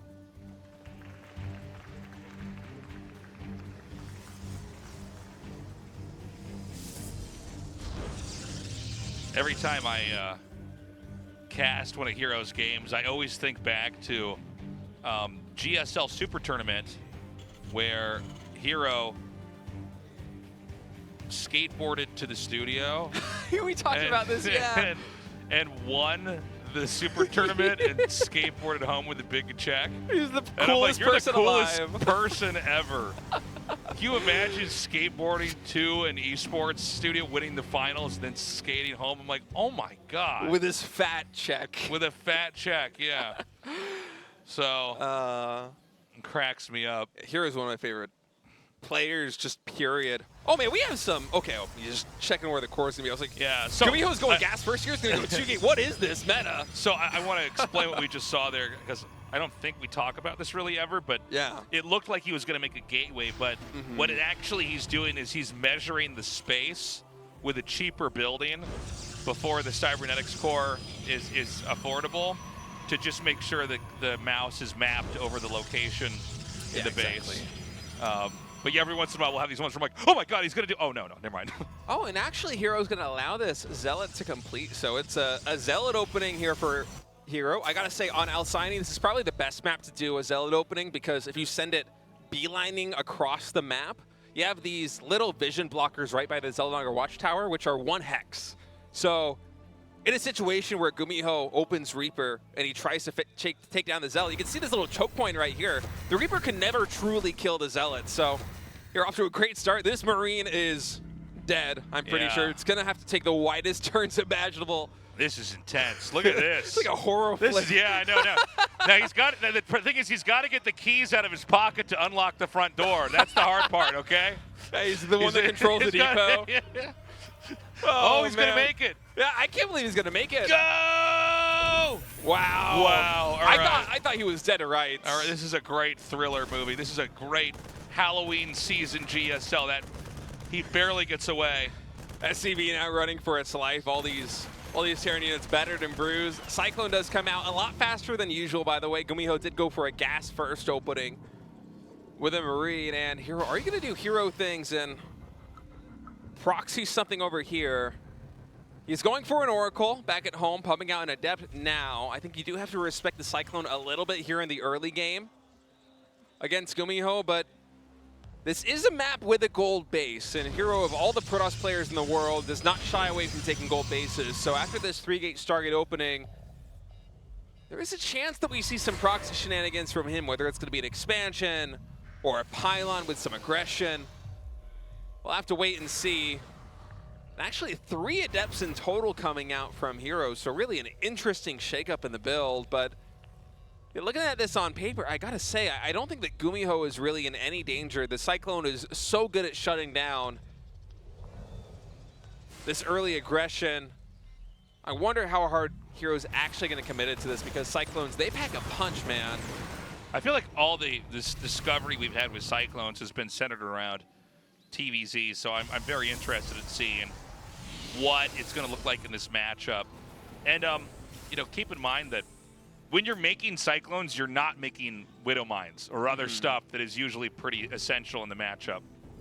Yeah, I mean, GuMiho or Hero can play with complete confidence, seeing the Cyclone count, that there isn't a Widow Mine drop that's becoming cross-map. If he wants to get aggressive, he can really full commit to the aggression and not have anything back at home to defend. And actually going to be a charge opening here for Hero as he takes his third base. Oracle's coming in. We'll cast Revelation and get a good idea of exactly what the defensive setup is here for GuMiho, who is macroing up with kind of a 2-on-1. Just had these two barracks, the factory and the starport, although I think he teched up a little bit more quickly than that.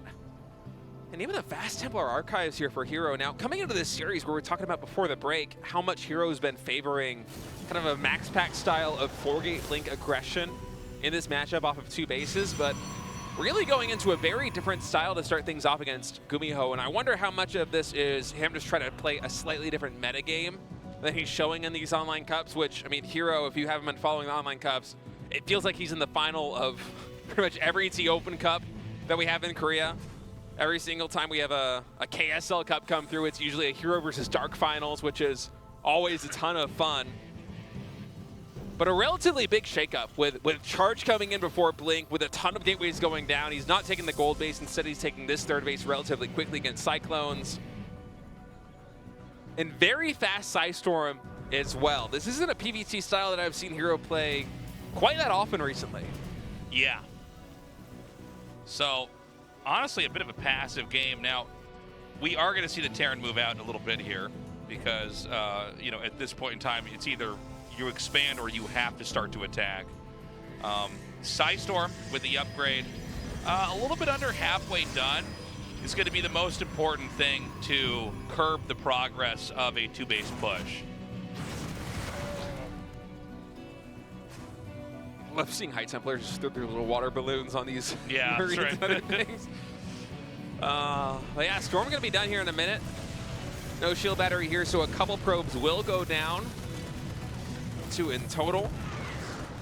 But I think for the setup that Hero is going for, you know, the Raven really isn't that scary of a unit here. You're not going for, there's no interference matrix. Dude, get first these of all, units out. Stressing me out. Like, so much for your timing attack, man. It's a traffic jam with you trying to take the bus over to the GSL studio today. I was stuck on the bus for so long trying to get here today.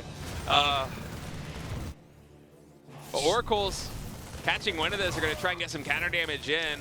He should be able to get this Widowmine before he burrows, and yes, indeed he will. Actually, some nice pickoffs here, and that's even going to force a couple of, well, not even a couple, GuMiho sending his entire army back for some reason to try and intercept this. Just the units stuck in the stasis, the only ones on the field.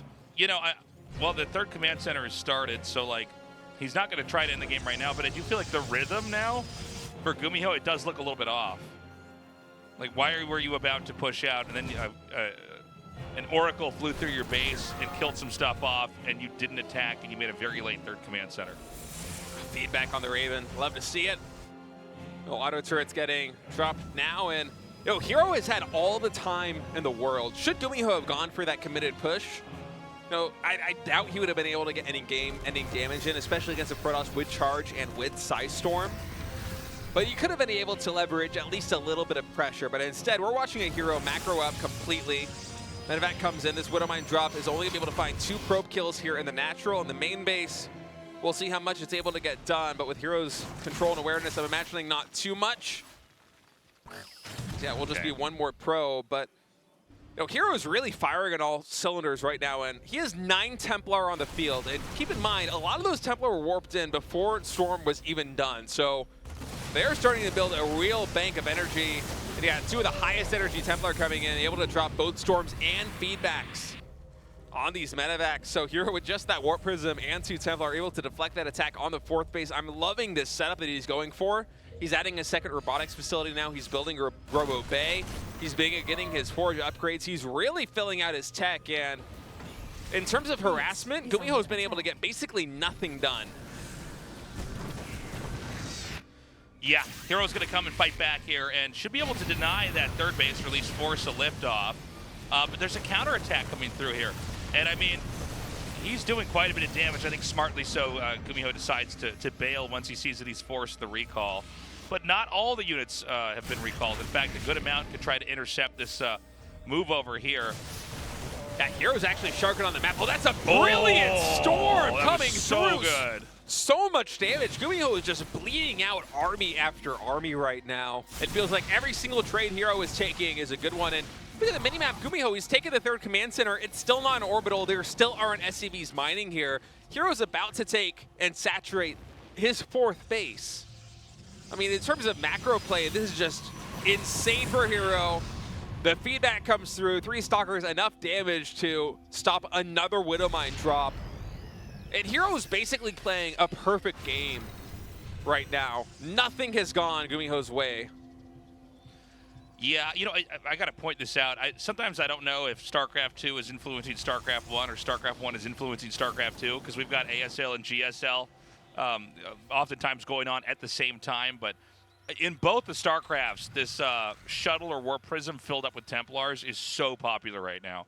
It's basically just to roam, to make EMPs impossible. You drop it out, shoot the storm, pick it back up. And it's so strong against Terrans. This push is coming. Oh my God! Shield your eyes. 13 SCVs going down to the storm drop and the follow-up Zealots as they're going to mop the floor with those Cyclones, but GuMiho is mounting a very big counterattack.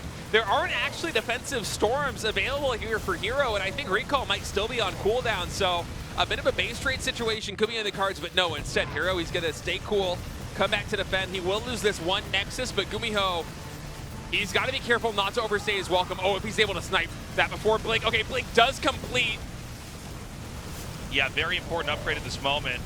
And look, I think that GuMiho did some decent damage. Oh, the question is, can these medevacs get out? Because the supply disparity is insane. It's 79 army supply to 116, which means Hero has a pretty easy decision to make, and that's stay home or go across the map. He's going to move right on out. Now, the medevacs, I think some of them are parked. Yeah, they're over here above those trees. So, I mean, another drop could come in here, but the problem is that there might just be so much here from Hero that he can basically topple this position. Oh my God, the storms are so good. Feedback on the Ghost. Another storm follow-up, almost finishing off some of these Ghosts. And yeah, GuMiho, he is dropping in the natural expansion of Hero, but the army cannot be stopped. And even the Warpins will be enough to deal with that at home. GuMiho taps out GG. And Hero played such a cool macro PBT right there. I love the storm opening. I loved the Warp Prism speed before Thermal Lance, even though he was making the Colossus transition. And we just saw value storm after value storm. His economic machine was never stopped. And that's about as textbook as a macro PBT could possibly get. He parried every single attack. You know, it was a little weird from GuMiho. It looked like it was going to be this big 2-base timing. And he like moved, I don't know, a third of the way across the map, and then an Oracle flew through his base, and he threw down a command center. And I don't know, might be worth going back and looking at that again. I have more questions than answers. Seem to be a little bit confusing. But anyways, Hero's late game is just incredible. But here's the thing that's scary about Hero. He doesn't have to go to late game. No. He can do some weird 2-base cheese. You know, he really does have the best micro. When it comes to these tactical engagements, he knows how to bend time and space and get in there and get the damage in. So GuMiho's going to have to be ready for anything and everything. And we're actually going to go into this game now, guys. Game 2. Let's go.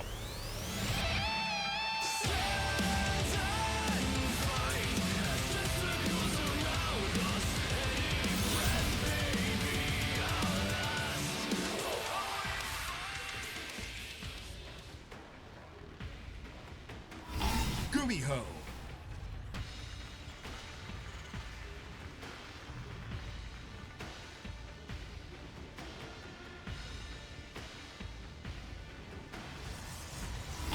DKZ Gaming, Hero. I'm either going to look really smart or really stupid. I'm calling a proxy void ray. That was a 13 pylon, 14 gateway. That's as fast as it gets for a gateway coming out. And Some aggression is in the books. Go State and Tasteless. I love it. Come Hell all the way yes. from. I actually missed that. I missed it too. It's okay. We'll see after the show. Micronesia. I can't believe we got a Micronesia here. That's great. Thank you for coming down. But yeah, I'm expecting. Now we just got to get somebody from Macronesia. We'll have all the countries. No, I'm sorry. We got another sign. Whoa, there's so much happening. I love this. That's GuMiho on the Thomas the Tank engine. Yes. That's so cool. Thomas the Tank is mech, so it makes sense. All right, so there's a double probe coming out.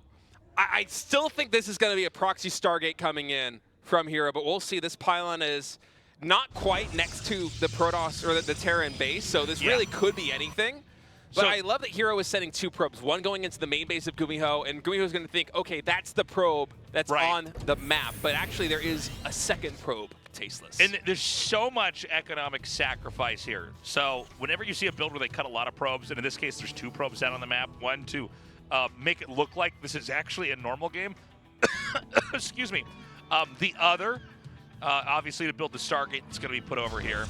Oh, I feel so smart. And so, it's actually crazy you called this so well. I've watched so many Hero games, man.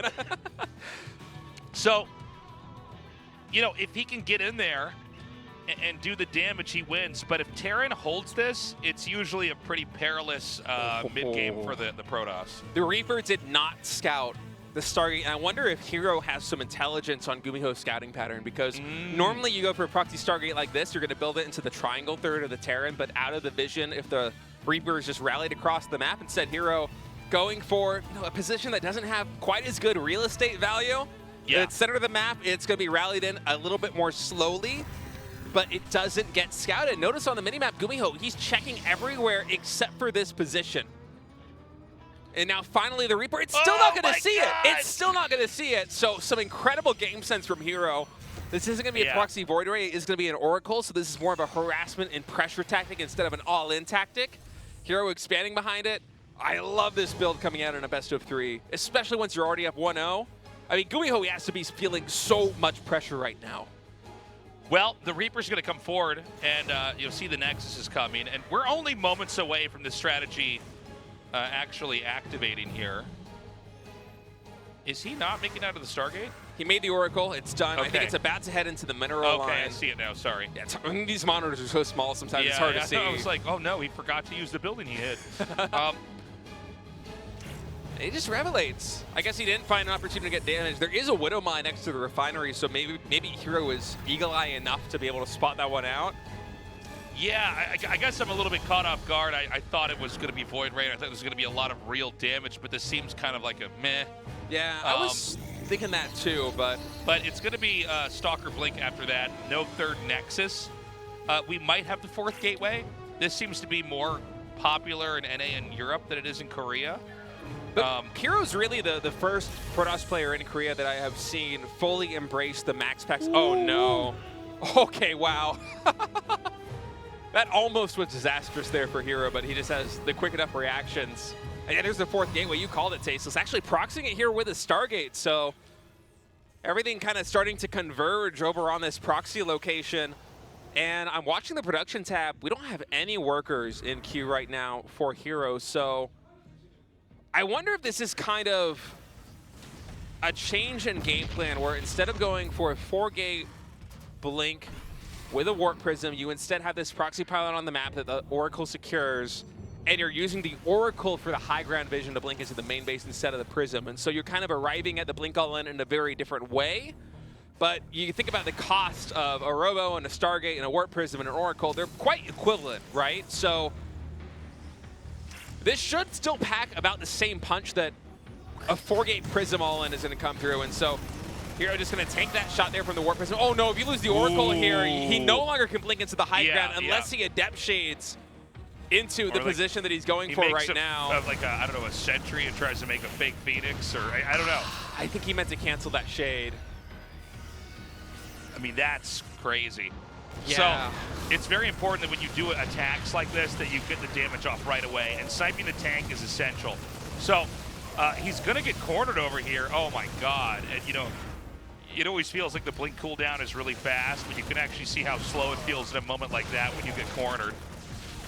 And in moments like this, I mean, that wasn't the best trade here for Hero, but I mean, the Stalker Warping, I don't think it's going to be enough. Hero's going to have to transition out of this. Yeah, I think he already is. He's making probes. He might try to just keep some Stalkers out on the map. He's going to make a Phoenix here to peek into the main. Yeah, potentially lift up a siege tank as well. He can blink on top of the tank. Yeah, that's the idea. If you keep killing the tanks over and over, then you can keep doing this rush. Stalkers, as you can see here, have better range than Marines, so they can dish out a little bit of extra damage. Stim has started. Another tank is going to siege up, so we should have another Stalker warping around, and potentially, oh, hold on, he's going to make Adepts instead. So I think he's going to blink in the main, shade the Adepts on the tank. And he's taking the gold base behind this, too. Oh, some cool play coming out of Hero. He's going to try and pick this one off. Now, Hero cannot know whether that is Stim or Combat Shields, and 4 Adepts in the natural expansion should be able to get some damage done. These Stalkers in the main also right now prioritizing SCVs. That kind of shows Hero's hand that he wants to play a little bit more of a macro game with this gold base.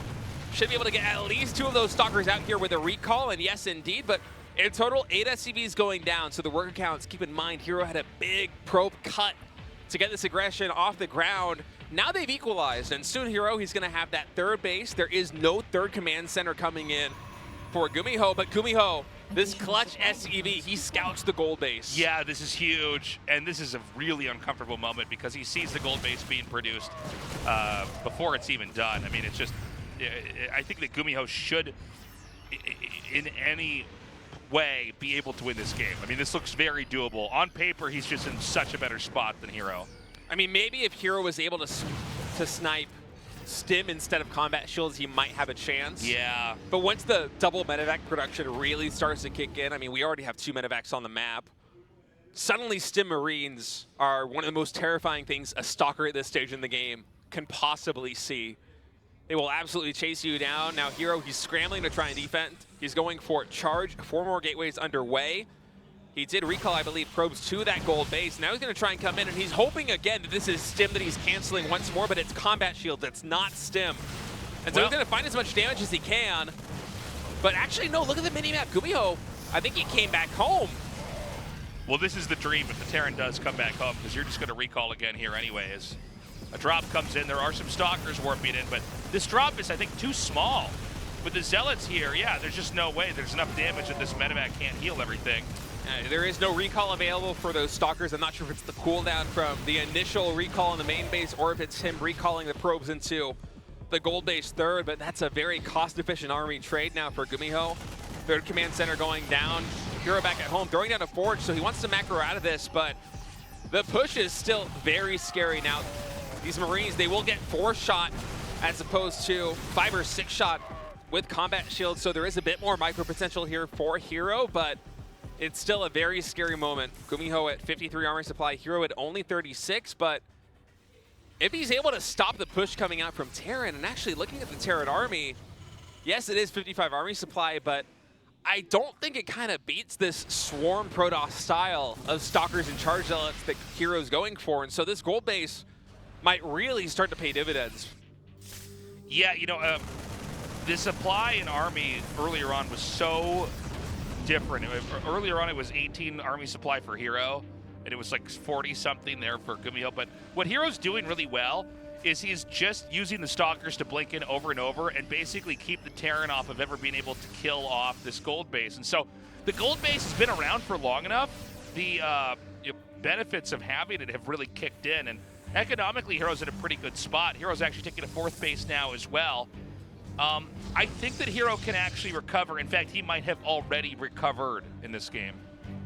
Yeah, he's certainly starting to come back, but the scary moment for me is when GuMiho is able to macro out of these barracks and assemble a large enough army that the gateways might not be able to deal with it. And if GuMiho can find a timing before Psystorm is done, as Hero is now throwing down a Templar Archives in the gold base of all locations, then there's a big window, because these gateway armies, they can trade reasonably well with bio before the big upgrades come in for the bio and before the medevac count gets too high. But once GuMiho has amassed enough of an army on the ground, if Protoss doesn't have splash damage, the Zealots will just get kited to oblivion. The Stalkers are going to try to struggle to really get anything done.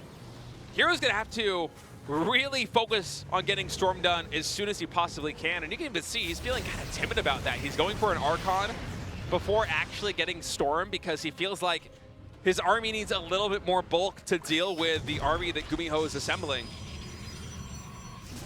So this is going to be finally cleaned up, you know, as this is really now getting into late game PvT. Protoss, you know, I think they're going to be very comfortable. Any Protoss would be in this position. You're on 4 bases. You can probably get a 5th pretty easily at 6 o'clock, by the way. Psystorm's done. You've got your upgrades. It's very hard for the Terran to engage as the number of different types of splash damage available build up. So the Disruptors, Colossi, Psystorm, things like that. All right, this is a very important engagement here for Hero with the charge zealots coming in. GuMiho doesn't quite have critical mass, so the Phoenix actually shooting out a good number of the medevacs, and there are so many charge zealots, Tasteless. This is wild. But as he gets far enough in, he decides to back off. I think the Widow Mines especially really scared him away. Still only 1 Archon. And actually, I thought Psystorm was done too, but it's only just now begun. Hero has really just been emphasizing the Archons instead, going for the Swarm style. Look at that surround on the bio coming in from 2 sides. GuMiho, you got to think on paper, the bio ball with Widow Mines, especially as they're starting to trickle in, will be enough to handle just a pure gateway army. But Hero, off the macro of that gold base and by delaying the 3rd expansion of GuMiho, has just an overwhelming count of Zealots. I mean, we have more Zealots than Marines. And Zealots, they cost twice as much as Marines. That's a lot of Zealots right now, 27 in total. Kind of a crazy style we're seeing coming out of Hero. It's very cool. And I'm getting worried about, you know, for GuMiho's sake, you know, what exactly is he going to do? Because we've got another base coming up. The entire bottom of the map is under the control of Hero. There's no easy points to attack because of the expansion direction that Hero brought the game into. Counterattacks are still a threat. I mean, there's a sensor tower to try to help with that. Here we go. There's the Psystorm drops we were talking about. And, I mean, it's just a very difficult thing to deal with. When the Psystorms come out, it even punishes stim, right? If you're stimming and running in, a lot of times your army will just melt under the Psystorm. And so, what exactly does GuMiho do? I don't know. I mean, I feel like he's in a very, very difficult position, though. I think he has to defend at this position, which is really not a position you want to be in as the Terran player in a mid-game against a Protoss. But Hero, he has full map control right now. He has 4 high-energy Templar in a Prism. He's starting double Robo Colossus production very soon, and he's nearly maxed as well. I mean, the play that Hero is demonstrating right now in PvT, keep in mind, this started with a relatively failed proxy Oracle. It didn't get very much done at all. There was a Blink follow-up that did not trade particularly well, but Hero was still somehow able to navigate his way into a position where he could secure the gold base with counterattacks. He could take map control away from the Terran, and then with this almost Zerg-like style of charge zealots, GuMiho, when he was in the phase of the game where he's trying to build, you know, really an unkillable mass of bio before Protoss can get AoE, he was getting whittled down. He was getting caught in the middle of the map by charge zealots from multiple angles. And now he's finding himself in a position where, yes, his army is finally able to go up against, oh no, the Templar, they get sniped. I think there's no more Storm on the ground. The other Templar gets EMP'd. Okay, this is suddenly a very dangerous position for Hero. The game has just been turned on its head. Oh, that snipe is lose that Warp Prism. huge. That's crazy. All right, so here right now he's scrambling. He's going for a counterattack at the triangle third of GuMiho, trying to buy some time, but the Robo and the Robo Bay. Thermal Lance is getting denied. Colossus production has been halved right now. There's only 1 Colossus on the map for Hero. Has GuMiho just severed the head of the Protoss? I mean, losing Storm there is so huge. Yeah, but the counterattack could be really effective. I mean, the truth is there's not that many locations that he's mining from, so if he can kill off a bunch of workers, it could work out pretty well. But I think the Terran Death Ball is just too strong. There's just no way to actually fight it. I mean, he's defending his main and also killing off Protoss here.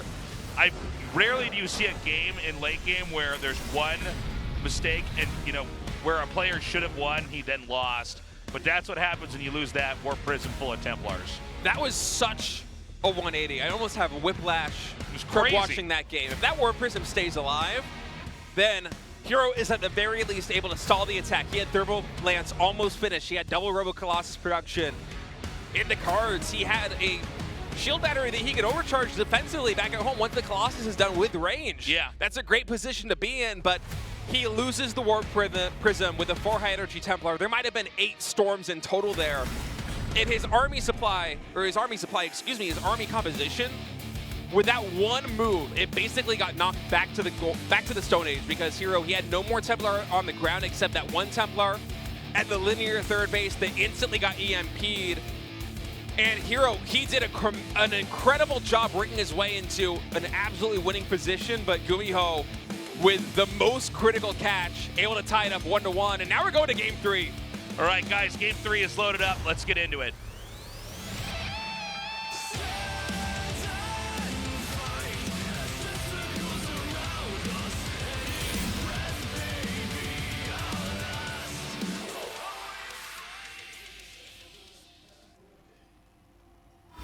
GuMiho.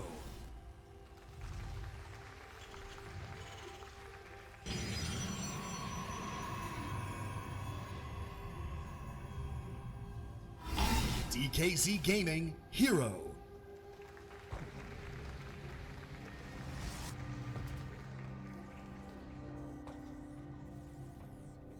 Okay, so we've got an immediate probe scout out here. And, you know, when you do a scout like this, you're basically confirming there's not anything weird in the middle of the map. And you are sacrificing a little bit of economy, but a lot of times it can be worthwhile, especially against players that can be a little tricky like GuMiho. That last game, that was crazy. I mean, Hero played so well despite his, his bungled aggression early on. The fact that he was able to keep that gold base alive for so long. His counterattacking was really good. It looked like he basically had all the building blocks in place to close that out with a win, but he fumbled the Warp Prism. In the most critical time junction of the map, too. I mean, that was right before Thermalands was done. It was right before Double Colossus production had really kicked in. Think of all the resources invested into getting that high-tech AoE damage out onto the field. And until that point, he needs to rely on Storm. And I gotta be honest, I think it's a little bit of a misstep. Obviously, I mean, not talking about losing the Warp Prism. Of course, that's the blunder. But only having one more Templar, I think, at that base to be able to deflect. You need to have some Templar almost in like an Antigua Shipyard parting-esque style where you would just have Templars scattered across the entire map, all these bases, all these different angles.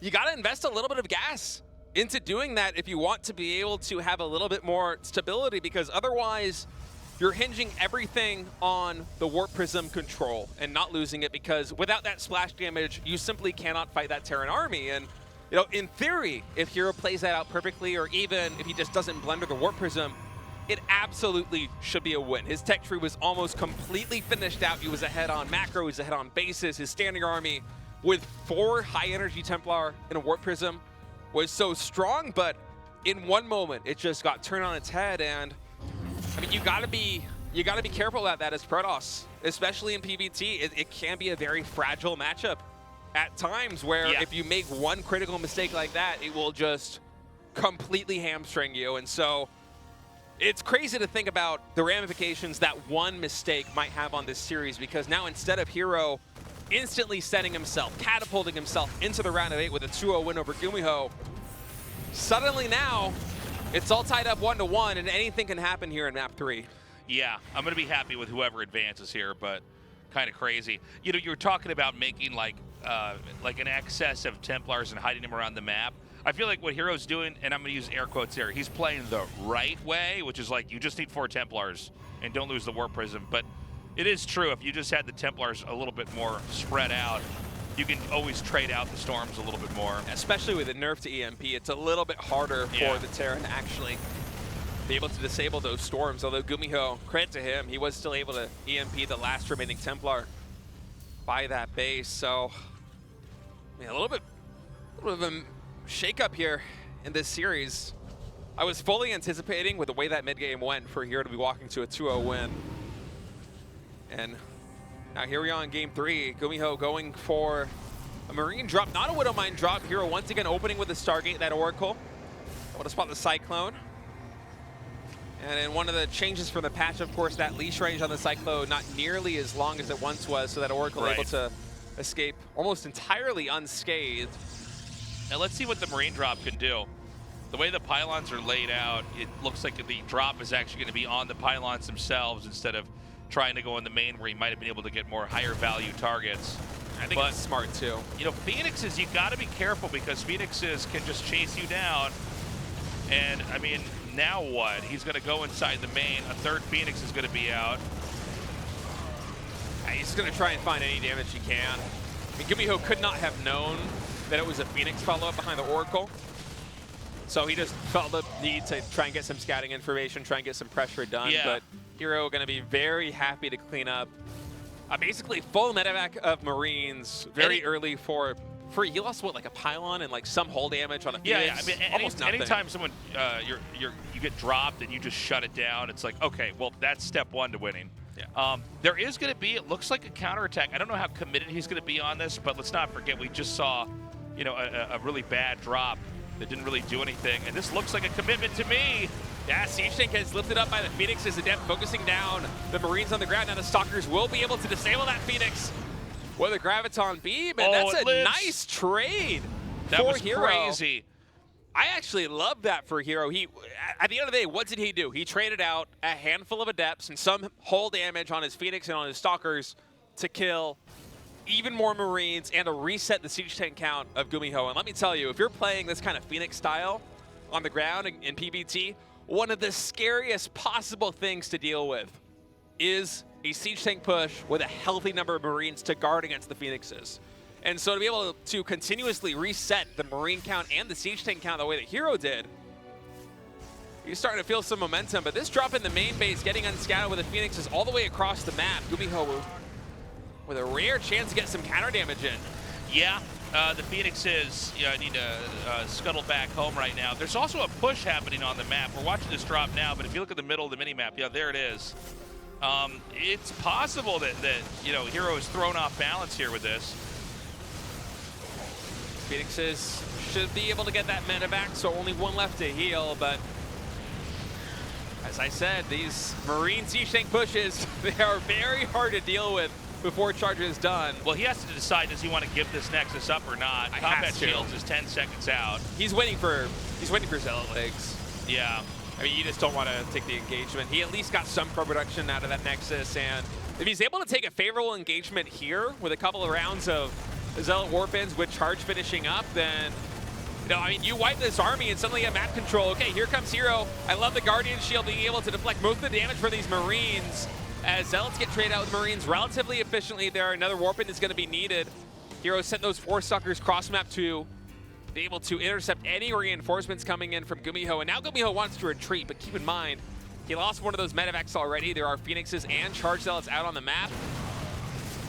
And Hero's going to try to really put the nail in the coffin here, catching up with this army, but instead, seems he's going straight for the third base. I thought he might be trying to surround this force, but oh, careful, Hero.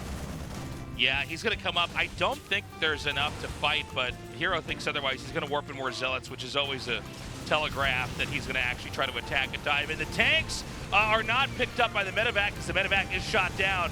So the Phoenixes do some great work over here, but at the end of the day, the Marines and the rest of the infantry just stay alive long enough to drive that back. And so it's going to be 3 bases, the third soon to be functional here for Terran versus a re-expanding 3-base Hero. Once again, though, I think these are really good trades for Hero. He's trading Zealots for medevacs and for Siege Tanks, and a large part of PvT for playing against a 5 barrack style like this one is controlling the medevac count, because if the medevac count is in low number, then suddenly Charge Zealots and Stalkers and, you know, basically an upgraded Gateway Man style, you can begin to trade relatively well, because those stims, they really start to add up in terms of damage. And GuMiho, in kind of a counterbalance style, oftentimes we see the Terran trying to reset the high-tech units of the Protoss. This time it's Hero with his Phoenix Zealot resetting the medevac count and the Siege Tank count here for GuMiho. So these bio units are going to be struggling to really get healed up for the foreseeable future, and Hero once again be able to pick up another medevac. There's only 2 on the field, one of them gets killed. Okay, but there's a big attack coming in here. And that Templar Archives is going to go down. It's such an essential building to have in this phase of the game. As we have another attack over into the main.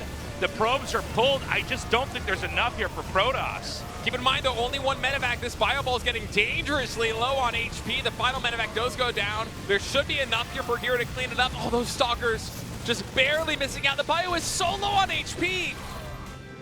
23 total probes going down. There was some counter damage there as Hero was committing Warpins with the Prism in the main base of GuMiho, but I gotta say, those Warpins, they would have been better spent at home because now GuMiho's economy is miles ahead of Heroes. Heroes done a fantastic job of keeping the high-tech unit count in check, but GuMiho's economy, after canceling that third Nexus and then going for that push where Hero was forced to pull the probes, has really slowed down the Protoss machine. And I mean, the Templar Archives being planted at the third base, that hurts so much. That's a very expensive building to try to replace now. And I mean, Hero might just play a gateway style from here. I don't think you even try to rebuild the Templar Archives at this point with how poor he is.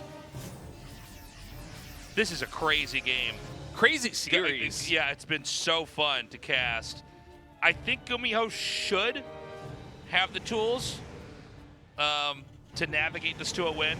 I believe so. I mean, but let's see. I mean, one thing about Hero is that it's never over till it's over. I mean, he's doing a great job with these Phoenixes. He's wiping out all of these medevacs, killing off Marauders and Marines as they come out. But GuMiho is not faltering. He is going to try to come through and bust this position. It's a very different composition. It is Immortals with Sentries here and some Zealots. So it's going to be more about dicing the army up or walling them away from escaping. And with really good control, you can win this as Protoss. Yeah, I actually like the way that Hero is navigating his army, because this is a very difficult position to play from for Protoss, but he's doing it quite well. Trying to get more economic damage in right now with the Phoenixes. Keep in mind, there is +2 armor right now for Hero, so with Guardian Shield against a mostly Marine-based composition from GuMiho, if he gets good enough force fields that the Zealots are able to connect, he can get some damage done. And man, Hero is playing such a micro-intensive style right now. He's got a healthy number of Sentries, but also he has Phoenixes. And now he's going into Disruptors, and I feel like this is kind of a misplay here from Hero, sending these Zealots cross-map, as GuMiho's going to clean up 700 minerals plus of Zealots for free. And this is a very dangerous position. Hero needs a big Disruptor hit. I don't know if he's going to get it. Oh, man. Nice force fields. It's a start. Force fields very good. Disruptor able to find a Ghost and a handful of other units. But is there going to be enough meat on the ground here in this Protoss army? The army supply massively in favor of GuMiho right now. Keep in mind there is EMP on the table too. A Colossus is getting chrono boosted out of the natural expansion. But Hero, his standing army, it's not that great. He might have to sack this base and wait for another Disruptor shot, because his standing army just does not hold a candle to the army that GuMiho has assembled. So he's taking down the natural, but this does make the Terran cornered here. With the Phoenixes, you can't quite pick up as easily. I think there might just be enough bio. That Disruptor shot was not good enough. The Phoenixes are getting whittled down. The Immortals are starting to fall, as are the Stalkers, and the army supply for GuMiho is getting so high. Another attack at the third base, and I think GuMiho is going to the round of 8 tasteless. This has been an insane series. The natural's gone. We don't see a GG yet here from Hero, but it feels like it should be close. He's going to fight it out. I mean, yeah, well, you cannot blame him. This is a totally get it. You win this one, you go to the round of 8. But GuMiho, he has everything in his favor right now. He killed the second Robo for Hero. Colossus production is stunted. Even Thermal Lance right now isn't being researched because it got empowered by that pylon. Hero's on a 2-base economy against a Terran on 3 bases, soon to be 4, with +3 infantry weapons underway. All right, GuMiho just wants to try to close this out. He's going to push it again. Is there actually enough for the Protoss? The Colossus barely shimmies away. Yeah, but the Immortal gets sniped, and that is so critical here against the Marauders. And these trades for GuMiho, they might not look that great, but the Phoenix count is really the only thing Hero has going for him right now. Yeah, well, I mean, it's crazy when you see Sentries tanking for a Colossus. There are still a couple Phoenixes left that can drive these medevacs away and make pickups impossible. By the way, it's not happening now, but for a little bit, like, GuMiho was so focused, his jaw was just open and his mouth was agape, and his tongue was sticking in and out of his mouth. He's doing the grubby, man. Yeah. It's like goldfishing or whatever you call it, yeah. He's been doing that a lot this series. He is dialed in as he stems forward. Marauder is able to pick off another Colossus. There is a Disruptor out. Will the connection come through? Gets 2 Marauders. Hero's trying his darndest to stay in this game, but I think we have finally reached the breaking point with the Marauders stimming forward at low HP, able to take down the final Colossus. That's it, GG. Wow, what a series. And once again, my mind goes back to game number 2, where Hero was able to navigate himself into a fantastic position, but in one fell swoop, GuMiho sniping the full Warp Prism, turned the game on its head, and turned the series on its head. Is now GuMiho is gonna be the first player advancing from Group D into the round of 8. What a fun and exciting series. You love to see it. And guess what? We get more Hero now. Yeah. More Hero games. So we're going to have an interview now with GuMiho. We'll see how he is feeling. He's going to the round of 8, leaving just one spot remaining with the 3 players left here in Group D.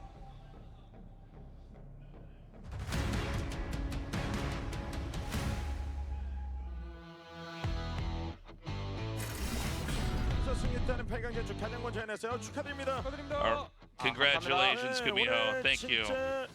고생 많이 하셨어요. 정말 쉽지 않은 싸움이었죠 오늘. 아니 경기마다 이제 풀꽉 가면서 여기 That was a crazy series you played. One wild game after another. All your games went to a full set. How do you feel? 빌드가 안 좋은 것 같아가지고 막 I put a lot of prep in for today's games. 그래서 손이 되게 많이 꼬인 것 같은데 But 이겨서 좀 기쁜 것 같아요. 특히 지금 마지막 싸움에서도 서로 그 심리전뿐만 아니라 컨트롤 싸움. I think he says he was sweating too much, which messed with his hands. Oh yeah, you caught that. Yeah, that's good. After the patch, we've seen a lot of different gameplay. What are your thoughts on the patch? And 생각은 안 하는데 그냥 주요 테란들이 이번에는 I don't think it really affected the balance. 이제는 표본이 그렇게 많지 않다 보니까 제가 생각했을 때는 그렇게 나쁜 And 것 since 같진 we 않아요. didn't have 같지도 않지만. many matches after the patch, 게임적으로도 궁금한 건데 I think we need some more time to see where the game is at and see if what changes. 무리하다고 생각 못했죠. You know, and he's asked that maybe that's why some of the Terrans got eliminated earlier. I think referring to Morrow. 완벽하게 이기자. 약간 So 이런 let's talk about your 생각으로 match against Hero. 질럿 위주니까 You were ahead for a little bit, but did you not notice? And he says, no, I knew I was ahead. I knew I had a big advantage. 그 김준호 선수의 경기에서 예를 들어 뭐 사이클론 Hero's usually doing some very sneaky plays. It's very difficult to deal with him. 일반적인 느낌보다는 맞춤의 느낌이 드는 So like I said, I had just a lot of different thoughts going on in my mind. 김준호 선수의 그런 특유의 플레이가 있었나요? 원래는 사이클론 3기를 찍을 생각은 없었는데 그 경기에서 제가 해병 Is there any particular play from Hero that you were worried about or aware about ahead of time? 그러다 보니까 약간 예언자랑 사도 양방 흔들기가 Well, looking back at those games, I lost my army too easily in some of those games. Hero is just a very good harass-based player, so it's hard for me to get my mind where it needed to be to come out on top. 그냥 항상 목표는 우승이고 이번에도 우승하고 싶은데 일단 What are your goals for this season? 많이 있어서 쉽진 않겠지만 그래도 Well, always my goal is to win. I go to every tournament planning to win. And that's true for the season as well. 이번에 사이클론 패치되고 나서 제가 뭐 연구를 되게 많이 했는데 메카닉에 대해서 한 번밖에 보여드리지 못한 게 좀 아쉽고 뭐 승률이 그렇게 좋진 않았지만 그래도 기회가 되면 써볼 생각이니까 기대 많이 해주시고 항상 I didn't have that many opportunities to show my mech play. In the past, I've been eliminated. 장욱 선수 무기한테 Oh, 감사하다고 말하고 싶어요. also I want to say thanks to everybody who helped me practice. I think you mentioned Nightmare and Ragnarok and that. Well, congratulations. He says thank you. That's it. Yeah, well, I'm surprised that he didn't get too many questions about the Cyclones. I really want to hear what he thinks about that new unit, the way that it's been reworked. I mean, he was able to play it quite well in game number 1 against Sue today, but yeah, not too much in there in TVP. Still, fun to see. We've got Sue versus Classic coming up next. That should be an interesting one. And then Hero's going to play the winner of that. So it's going to be great matches all night tonight. Yeah, man. That was a crazy series. It was wild. I still feel like I have whiplash from game number 2. Well, just the fact that it was so over until the one Templar-filled War Prism was shot down. Yeah, that was a crazy position that Hero had worked the himself StarCraft in. equivalent of like the weakness in the Death Star, where you fire like one beam in there and it blows up the whole ship. Yeah. Guys, that's all the time we have. We're going to be back after the short break. Don't go away.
똑같은 하루에서 답답함을 빼면 더 청량해질 거야. 제로처럼.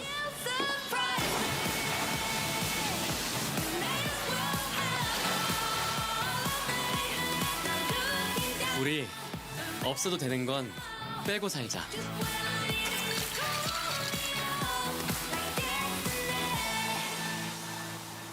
칠성 사이다 제로.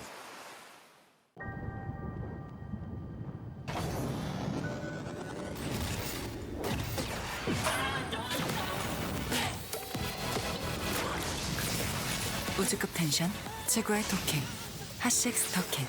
하늘은 우리 향해 열려 있어.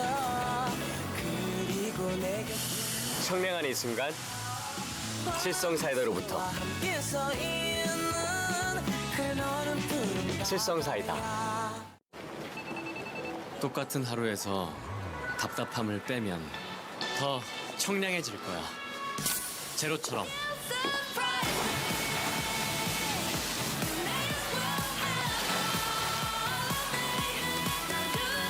우리 없어도 되는 건 빼고 살자.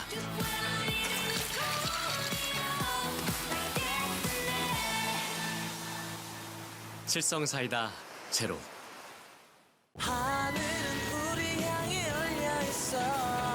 그리고 내게 청량한 이 순간 칠성 사이다로부터. 함께 서 있는 그너는 푸른 칠성 사이다.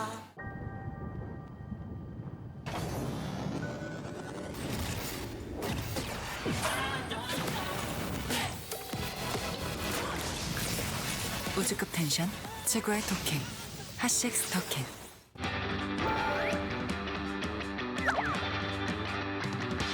당겨주는 하는 거거든요. 선비기 수도 있고 그냥 뚝딱뚝딱 정리하고 그냥 아무 말 없이 떠날 것 같은데.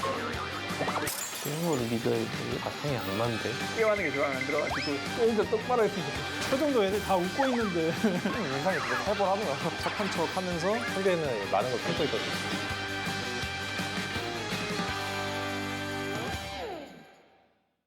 Today's matchup. GuMiho. Sue. Classic. Hero.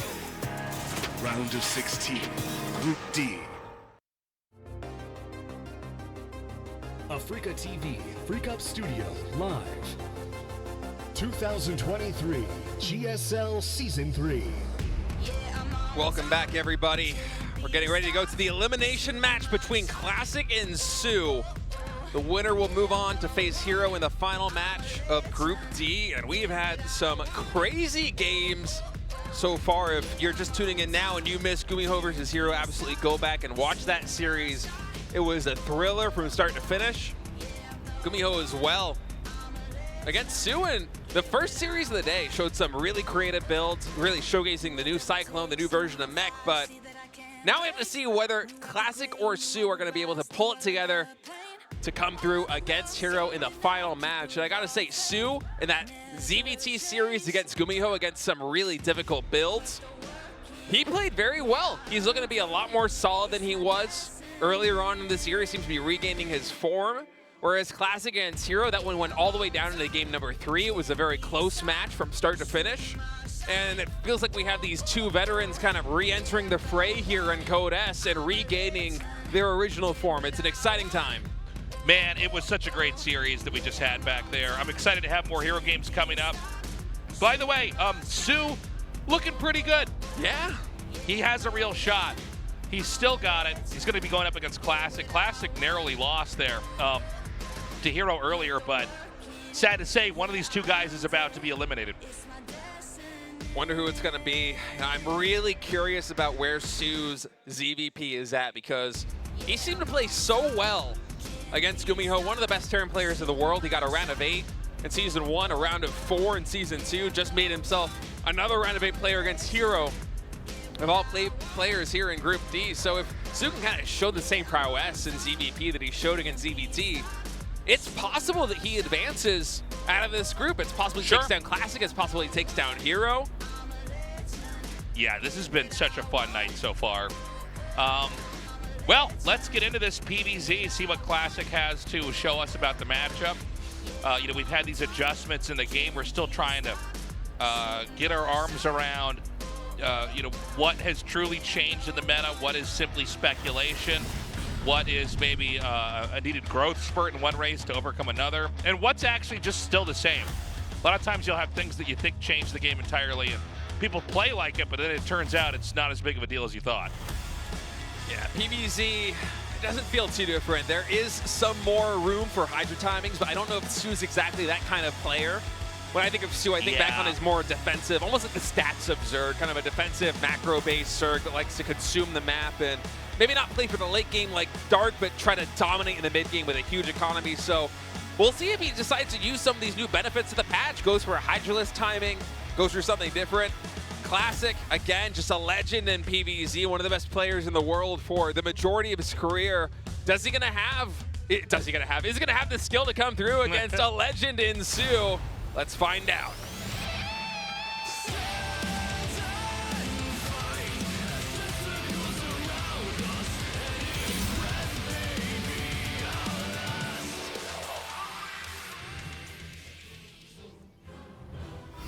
Twisted Minds Classic.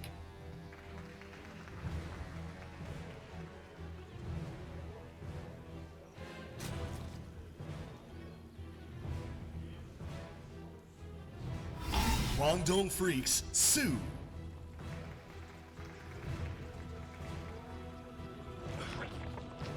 Okay, so we've got Hatch first coming down, the pylon over here on the low ground for Classic. Yeah, look, Su is a player I've been a huge fan of for a long time. I would love to see him advance out of this group. I think it's unlikely. Certainly not because he's not good. We've already seen that he's actually in pretty good shape. It's just that Hero and Classic are both looking so strong right now.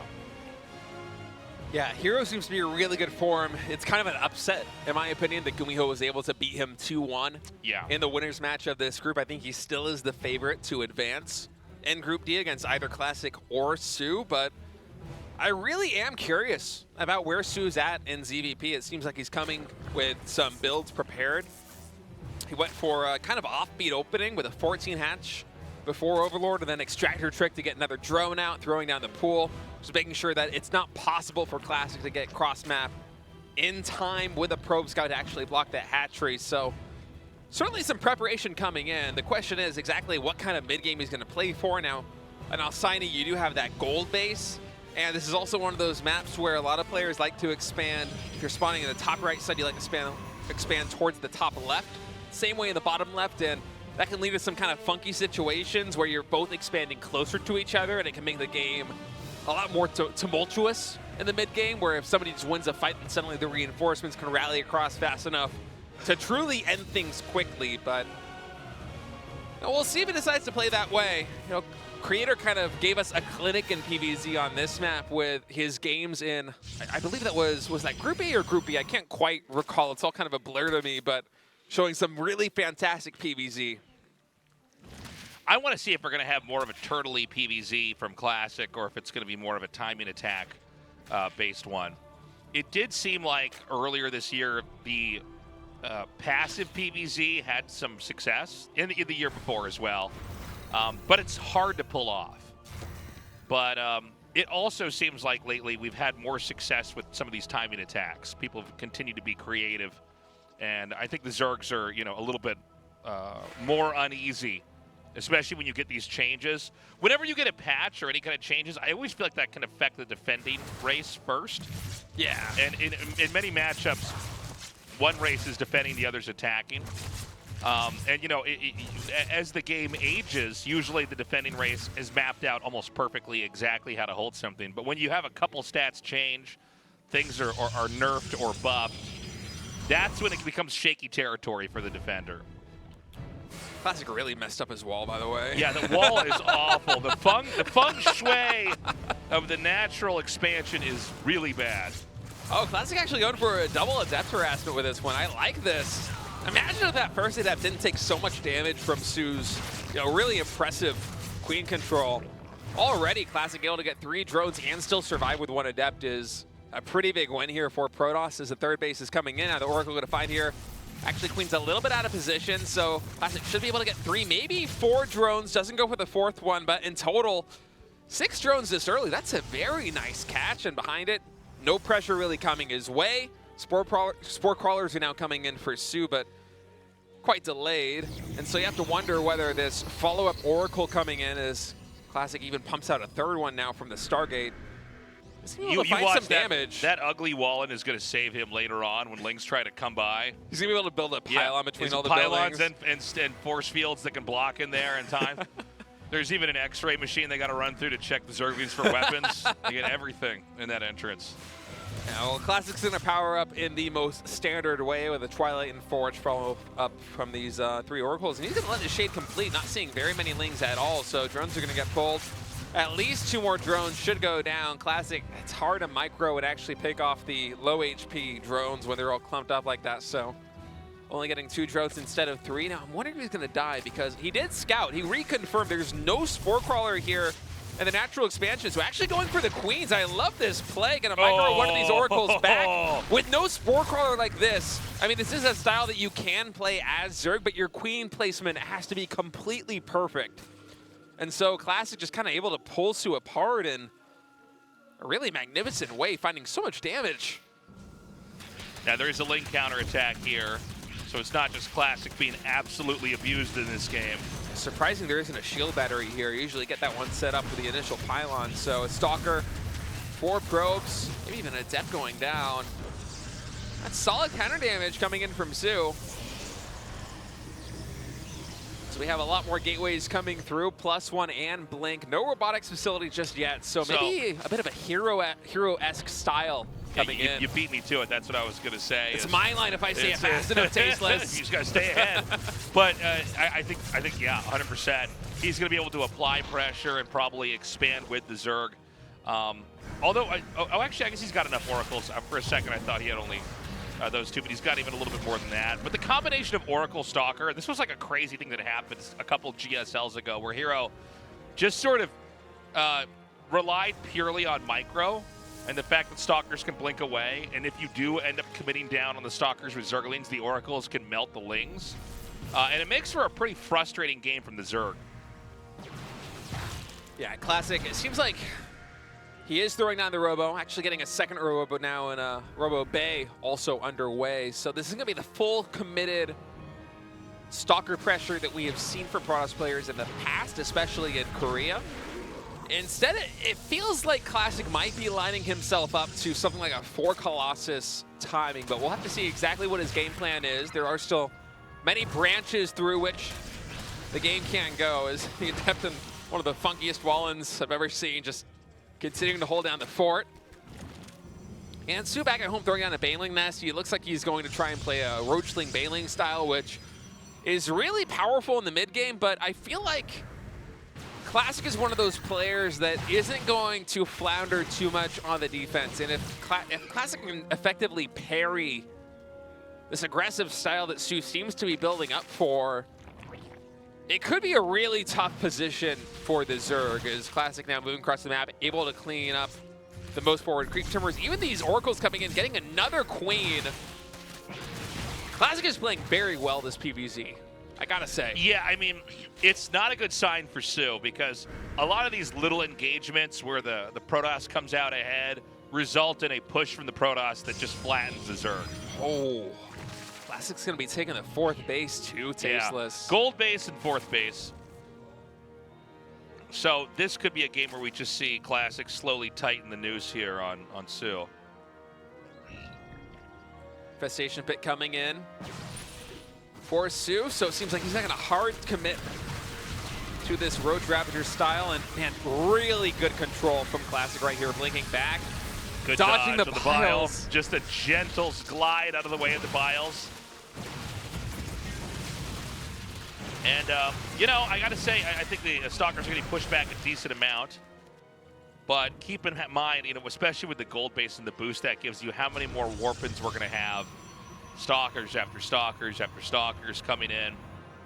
And with the Colossi as well, suddenly the Zerglings just disappear. Yeah, and we have Colossus number 3 and 4 also in production. The Hive only just now begun, so there should be a window. If Classic, after these Colossi, comes out a Warp Prism and maybe some other Robo unit, really just pick whatever you want, that he can hit before the Vipers are out and actually do some really big damage. So we'll see if Classic decides to play it that way. One of the benefits of taking the gold base like this is you can kind of function on a lower economy, so to speak. You need less workers to saturate the base because there are less mineral patches, but you still have a big economy. And actually, all that thought is that Classic's not going to have as many workers as he wanted, really. With a nice Baneling attack coming in, 8 workers do go down. And now my question is, with these 4 Colossi, is Classic going to come through with a push? The Hive, it's only just now finishing. Yeah, I mean, we got to see how the Banelings connect. But you got to imagine with Heroes control, this is going to be a real issue. Yeah, Classic playing this really well. The Vipers are going to have to come out very quickly here for Su. Because keep in mind, not only do they have to pop, but they also have to be able to consume some energy from the hatcheries or from some other structures to actually abduct these Colossi. And if Classic catches wind of this, then it's going to be a really tough hold for the Zerg. You can see Su, he's trying to buy time right now with these counterattacks, and he's doing a good job of it. Classic perhaps not realizing the window of opportunity that he has is pulling all of his units back to clean up these attacks. The Viper is now almost ready to pop as Su gets ready to mount another counterattack. And now the Colossus coming in, doing work. Baneling's looking for connections, actually finding really big hits on these Stalkers, but you can see the damage the Colossi can actually do with no Vipers ready to abduct. As Classic has a big win in that engagement. Yeah, I mean, Su, he's going to have to try to deal with this right now. We've got Classic just in a position where he can keep these Colossi so safe. The Stalkers can take some of the damage to the front and then blink right back away. A Warp Prism here to reinforce as well as juggle Colossi in and out of that. I feel like that engagement is just kind of the turning point here in this game. The Vipers now, they're finally done. Actually going for Blinding Cloud. That's not going to be enough staying power. Classic just blinks forward, and Su is eliminated in game 1 here, this best of 3. Classic going up 1-0. And he really threaded the needle with that timing because if those Vipers, if they get enough energy for the abducts, it's a lot harder to make that push work. I mean, imagine Classic pushing in, 2 of the Colossi get abducted. Then suddenly there are winning chances for Su, despite how bad the early game went for him. But Classic just hitting, the Ihan timing, as they would say. This one timing, just the absolute perfect culmination of everything he had been building towards. Su's face here, a stone mask. He knows he's going to have to fight for his tournament life right now against Classic, who really, in a very impressive fashion, just got a bunch of damage in early on, set up for the push. When he had all the tools at his disposal, he was able to move in there and get that kill. Yeah, it feels like one of those games that truly was decided by the early game. With the Oracle harassment, with the Adept shading in, so much damage was done to Su's Queen count, to his economy. You saw that with his low army count later, with his poor creep spread. And so Su, coming into game number 2, he's really going to have to iron down that defense. Let's see if he can do it.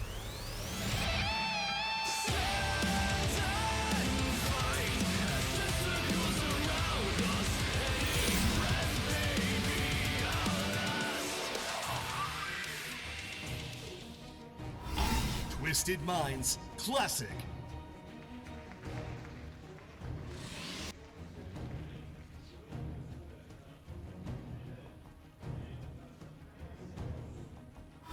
Guangdong Freaks Su.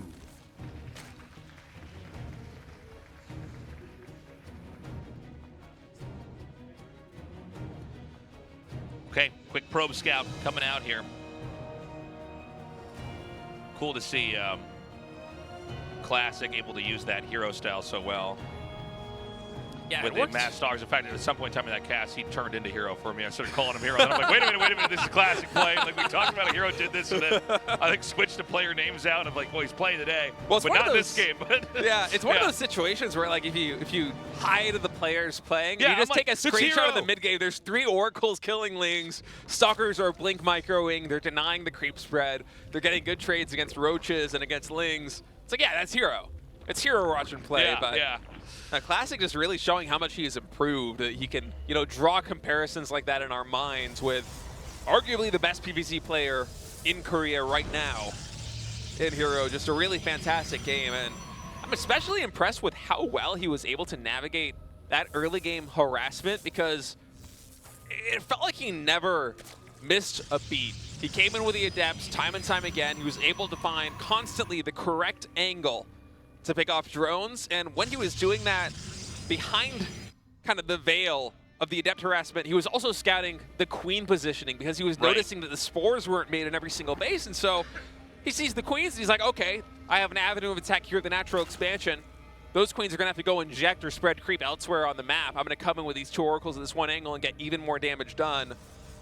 And eventually it culminated in Su really just in a dismal early game setup. I mean, the creep spread wasn't there. The drone count was low. He needed those Vipers to come out at the right timing to have a chance of winning this game. And Classic didn't even give him that advantage. He still hit right before the Vipers had just enough energy for Abduct. It was truly kind of a perfect PvZ. What is your take on that style? I feel like it's really strong.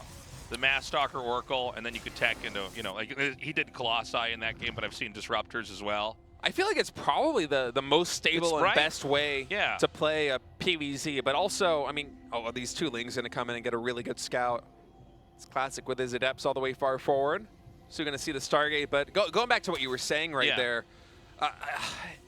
I can recognize that it's probably the most stable style to play, but like I play StarCraft. I'm not a pro like these guys, but I'm relatively high level, right? I can't do that style, man. I fall apart. PvZ mechanically is so difficult, and so, you know, for me as an outsider looking in, watching somebody like Classic or Hero navigate the game that well in the early game. I mean, I know the like community, we joke about like, yeah, Protoss easy, haha, F2A move, but it's actually mechanically so difficult to do the kind of plays that Classic is doing. It's for sure. It's so impressive. Well, we can meme and stuff, but I mean, this is like the hardest game ever made, and there is so much that you have to become a complete and total expert at. All these little nuanced situations, and the changes in the maps, and then you will engage in a new situation. You'll have to intuit how to deal with that. The pressure, the execution to even control things and micro them that well, to keep the macro going, the cycling in your head, knowing what to produce next, knowing what to look for on the other side. And it's hard for Zerg too. When I say PvZ is hard for Protoss, I'm not trying to take anything away from the Zerg players. I mean, Su just barely wasn't perfect with his queen control. The kind of greedy defensive style he went for there in game number 1, and we saw the momentum shift because of that. If he had 2 or 3 queens of the natural expansion when the oracles came in, or he had a spore crawler, then maybe the game looks different, but that's kind of the way pro level games are. Yeah. It's just on a knife's edge. Yeah, I was thinking about this the other day, and it's like StarCraft is so much more about you need to know ahead of time what you're supposed to do. Yes. Kind of like, you know, in chess or one of these things where you have the pieces mapped out so far, and eventually you'll get in a unique game that you have to play out on your own, but a lot of it is just trying to have everything mapped out. Okay, so these Lings are going to come in, and he's going to actually, this is kind of a funny move, he's like trying to shade in what would body block and save that adept. Oh, and we actually have a Glaives follow-up for Classic. I was wondering, so we didn't see the Forge go down with a Twilight Council at the same timing. I wondered what that meant, if it was going to be maybe a Blink all-in or something different, and in fact, it's going to be Glaives, and for Su, who's been playing a very Ling-heavy style so far in this game, even getting +1, and I mean, just think back to last game, how many more Lings we're actually seeing here in this, as it feels he's trying to punish Classic's greed in terms of not placing down a shield battery, although this is not the angle you want to come in at these. That's basically the perfect mineral line and like wall with the geyser of like any map. There's no surface area to be found whatsoever, so I'm liking this build order setup here for Classic. I don't even know if Su has a Roach Warren. And so if Classic comes in with a ton of adepts, which it looks like he's gunning to do, with Glaives, with Oracles, maybe it doesn't end the game outright, but I feel like Su is in more trouble than he realizes right now. I think this is a dangerous moment for him if he doesn't catch wind. Oh, the Zerglings don't even see the shade coming across. I don't think he knows. Yeah, I mean, well, he should be suspicious of the lack of anything over here, but yeah, this is going to be one of those moves. Oh my God, and he gets an insane connect there, stunning the drones. The transfuses come down, and somehow none of these queens have died yet until just then. Yeah, the first transfuse is finally running out as the adepts are just going to shade into the main base right now as the Lings are out of position. They're going to find their way between the mineral line and the gas, so some pretty nice surface area here for the Adepts, trading quite favorably, and a couple of Queens already going down. The Adepts, oh my goodness, another Stasis Ward off screen, catching even more drones. More Adepts into the third base now of Su. He is falling apart. He's everywhere. Classic is just killing it right now. He's going to shade into the, oh no, he's going to fake it out and try to keep the Adepts a little bit safer, but 10 drones already fall. Now there should be enough Zerglings that the momentum from this push is going to be gone. Another one! Another stasis trap. Dude! That's 3 stasis traps, and we're not even done yet. He's gonna pick up Hydralisks with these Adepts. That's a rare catch. So Su, I mean, go back to the earlier in this game, he was cutting drones to pump out Lings and try and get damage done, and it didn't work. The Lings got cleaned up, and then Classic comes through with this counterattack while Su is droning, and he gets even more damage done, and so now Su just in a really tough position. I feel like he has to do something kind of crazy, and so right now he's throwing down an infestation pit. I imagine he's going to try and get Hive Lurkers out. That's my read based on what he's doing, but Classic is in a commanding position this game. Well, this is one moment where you see 2 players engaging with each other, and one is so much faster and just kind of on top of the, you know, that preempting move to shut down what's going to come next, and it was really impressive. I mean, like, look at the standing army right now for Su. The Oracles just flew over it, and Classic has to be thinking, is that really all you've got? A handful of Hydras and a handful of Lings? Because I mean, Su's doing everything in his power to try and macro out of the situation, but it's a tough position to be in, man. He's only just now tying up with Protoss in terms of economy after losing those 10 workers, and that's not even to say anything about those stasis traps that slow down his eco so much more, too. Well, this game could look a lot like the previous one, maybe not in unit composition, but in style. Yeah. Where, you know, a push is going to come out, and it's going to be tough for the Zerg to survive. You were mentioning Lurkers could be a thing, but now we're going to see what looks like instead Hydraling, Baneling, and so this is sort of a damage pylon. Yeah. Where you try to kind of burst them down. And that can work, especially against a pretty gradual growing Protoss that's really focused more on tech. Yeah, and so I'm wondering how Su is really going to be able to use this Hive tech. Of course, he's going to get adrenal glands with this very Ling-based composition, but I mean, do you go into something like Ultralisks from this position? I don't think so. It feels like there aren't a lot of right answers for Su in terms of what to do and how to approach this game. He's just kind of worked himself into a position where he doesn't have that many chances unless he's able to trip Classic up. And if those Oracles spot those Banelings, Su really needs something like these Banes to connect with a ton of probes to get himself back into this game. But there's 2 Archons waiting for them, Tasteless. It's a nightmare. Okay, so he's going to get, I think, 1 probe. Oh, no. All right, well, this Ling run by, oh, even getting blocked in by the Warpin. That could have been better, and Storm is done, by the way. We have a lot of Templar Urban, high energy, and Storm can absolutely eat through Ling Hydras, especially off creep like this. Even the Oracle's coming into the main base, only 1 more probe getting taken down. Classic is like Neo, just seeing through the Matrix right now at PBZ. This is insane. Yeah, I could not agree more, and it's going to be Classic's turn to push through here pretty soon. I mean, as Classic from this position, I think you just max. Like, you just build a maxed army. Everything that Su has sent your way, you've been able to parry. And a maxed army that Classic assembles at this point, considering that Su's investing into things like Ling run-bys that are getting cleaned up and that you already have the perfect tech for in Storm Archon, and Baneling run-bys, massive Baneling run-bys that aren't getting any probes. You gotta know that he's hurting, and he's not gonna have Broodlords, he's not gonna have Hive Tech Lurkers, he's not gonna have Ultralisks, so if Classic is just patient and maxes out, I mean, look at this Protoss army. Su's economy is not in a position to deal with this, because if Su wants to win this game, he's gonna need to have 1 big wave with a good engagement and then some follow-up remax. Yep, and that's just not gonna happen. I think you're probably right. I thought maybe he was going to try to get Banelings from every single side, but instead it looks like he's going to be kind of fighting into this arc, which is going to be pretty good for the Psy Storms. And so, almost like watching someone cut through a jungle with a machete, we're seeing the, oh my God, these Storms. Oh man. every single Ling and Bane just out of those storms. That was like 80+ Lings that went down. Yeah, and you can see there's about 50 Zerglings being remade right now.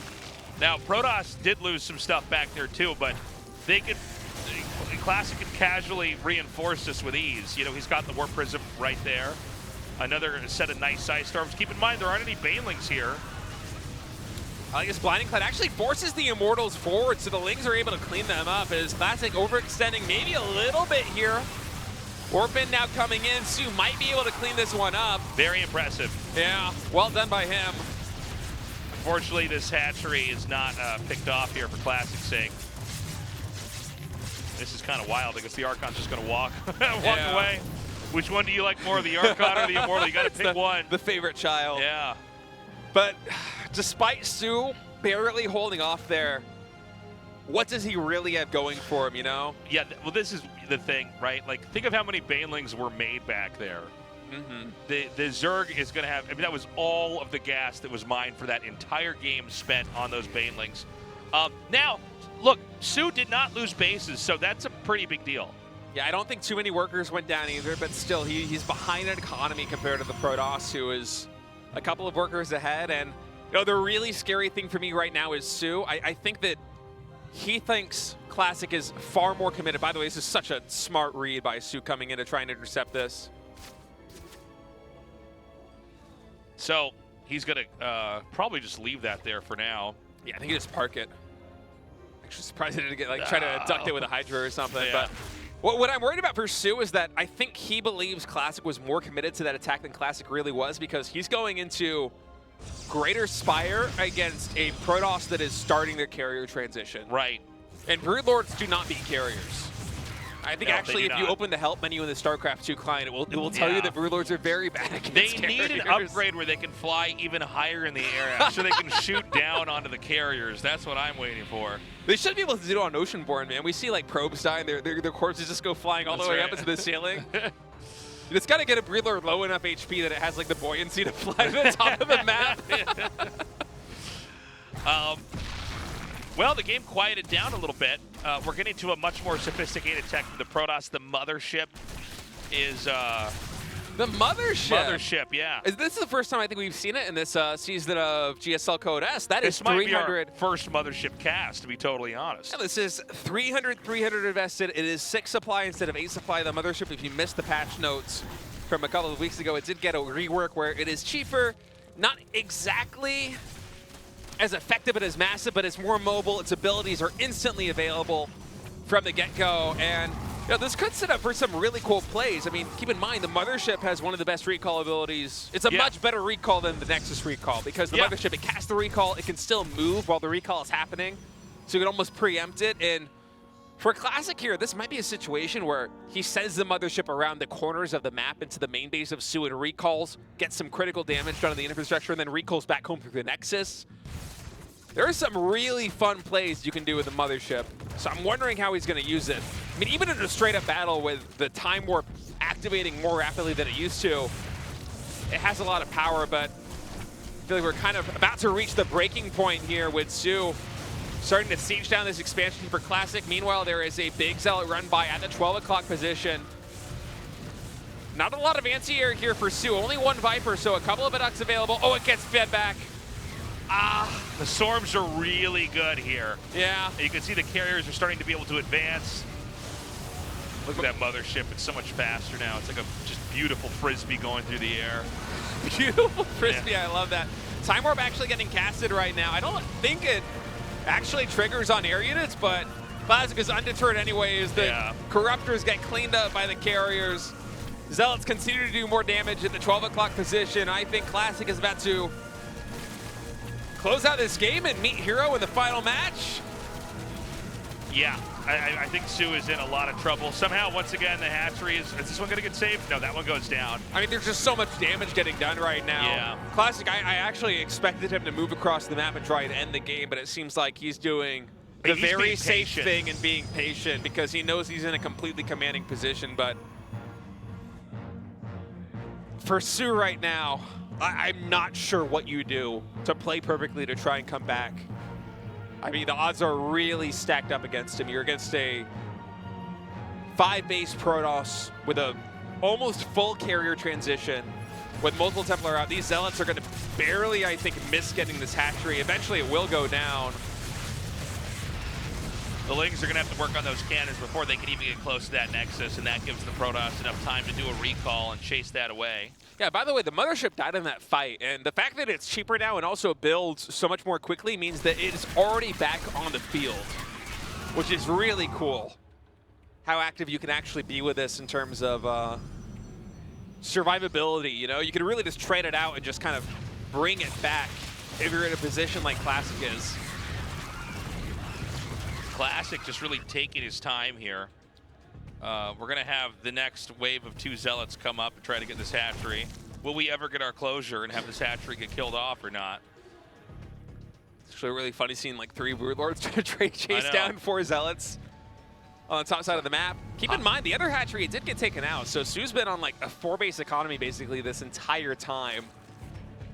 Whereas Classic is macroing up quite happily, actually taking a quite significant supply lead here against Zerg. And you know, on paper, you look at these armies, if they clash right now, Classic has won this game. But you know, this is kind of do or die. It is the elimination match, so more power to him, just kind of playing this as smart as he can. He's getting more air weapon upgrades. He's getting the Void Ray speed upgrade. But he's just going to wait until he has a truly unbeatable army before moving across the map and trying to end this game. And that's the smart play.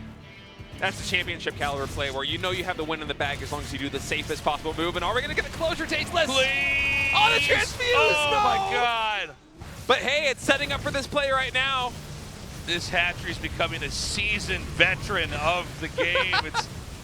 It's gaining XP. Yeah, it's become powerful. It's got an eye patch on. It's grizzled. It's been through so much. Well, this is the true Golden Armada coming in. Void Rays, carriers, Time Warp coming down. There are multiple storms that are going to land here on these Corruptors. As the counterattack by Su on Classic side of the map is completely thwarted. All and right, then we finally reached the breaking point. GG Classic takes that game. And this means we get a rematch.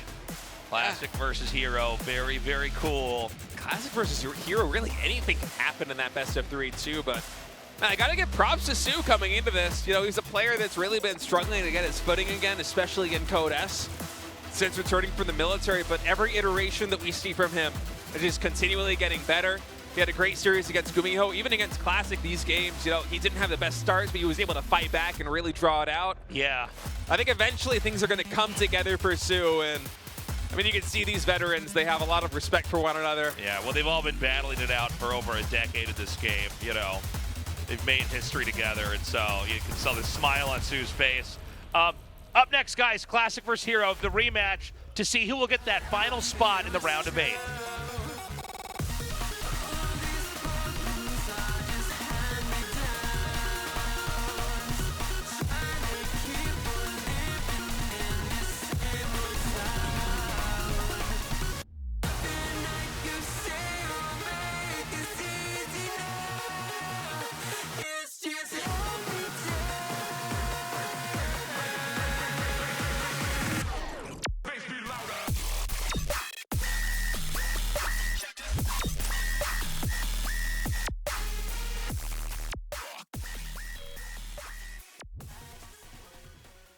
Had me in your possession.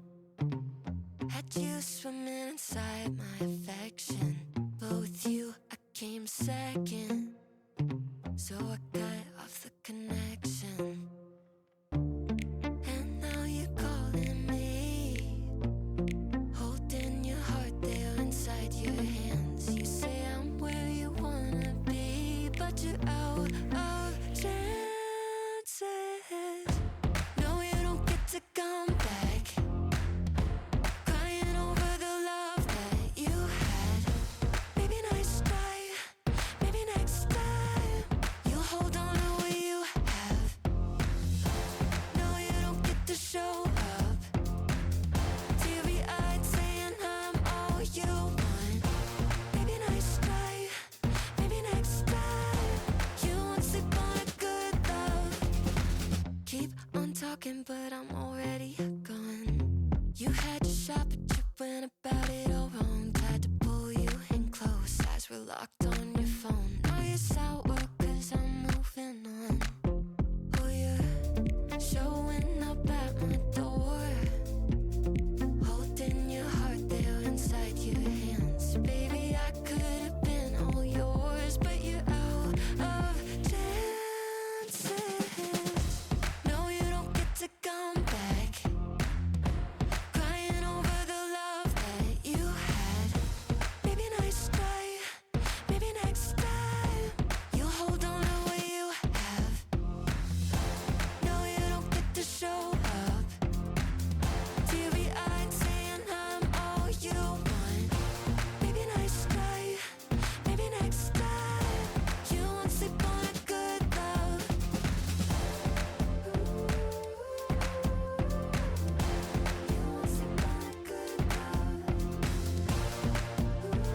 change my evil ways, my evil ways, my evil ways, my evil ways. Hide skeletons in my closet. There's monsters underneath my bed, and these voices in my head, I can't stop them. They're calling out for me.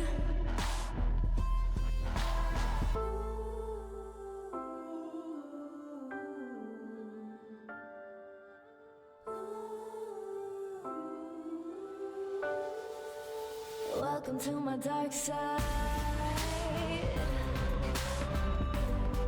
It feels good to be the bad guy.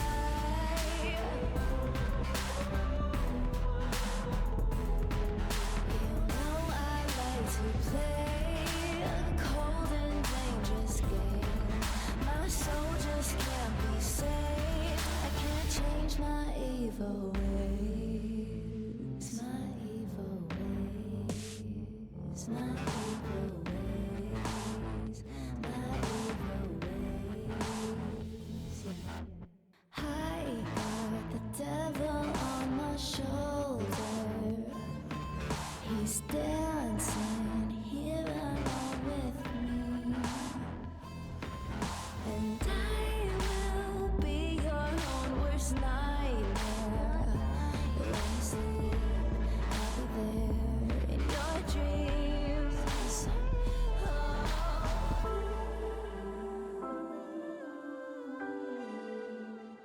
In your dreams.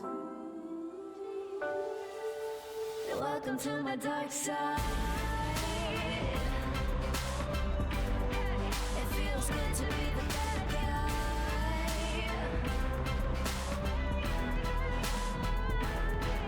You know I like to play a cold and dangerous game.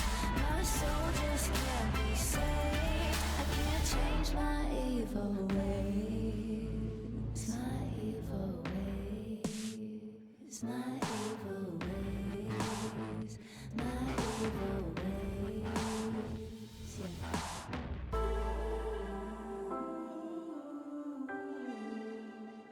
In your dreams.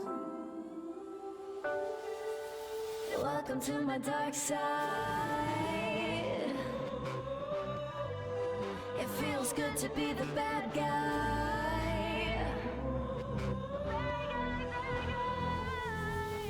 You know I like to play a cold and dangerous game. My soul just can't be saved. I can't change my evil ways. 똑같은 하루에서 답답함을 빼면 더 청량해질 거야. 제로처럼.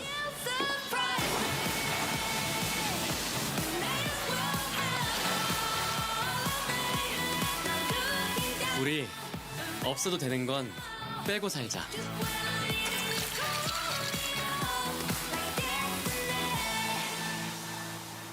칠성 사이다 제로.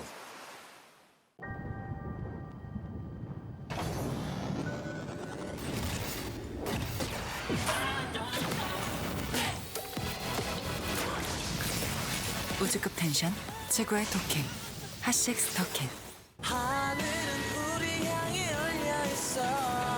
그리고 내가 청량한 이 순간 칠성 사이다로부터. 함께 서 있는 그너는 푸른 칠성 사이다. 똑같은 하루에서 답답함을 빼면 더 청량해질 거야. 제로처럼.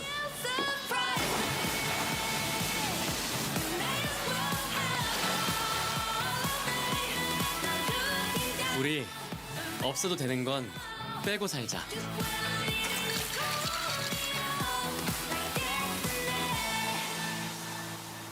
칠성 사이다 제로. 하늘은 우리 향해 열려 있어. 그리고 내가 청량한 이 순간 칠성 사이다로부터 함께서 있는 그 너를 부른다. 칠성 사이다.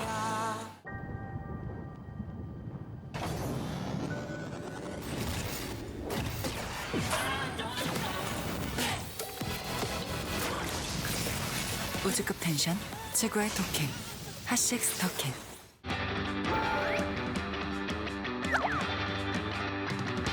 챙겨주는 사람이 거지. 선비기 쓸수 있고 그냥 뚝딱뚝딱 정리하고 그냥 아무 말 없이 떠날 것 같은데. 게임으로 리더의 바탕이 안 맞는데? 게임하는 게 좋아 안 들어가지고 게임도 똑바로 했으면 좋겠어. 표정도 애들 다 웃고 있는데 인상이 되게 살벌하더라. 착한 척 하면서 상대는 많은 걸 참고 있거든.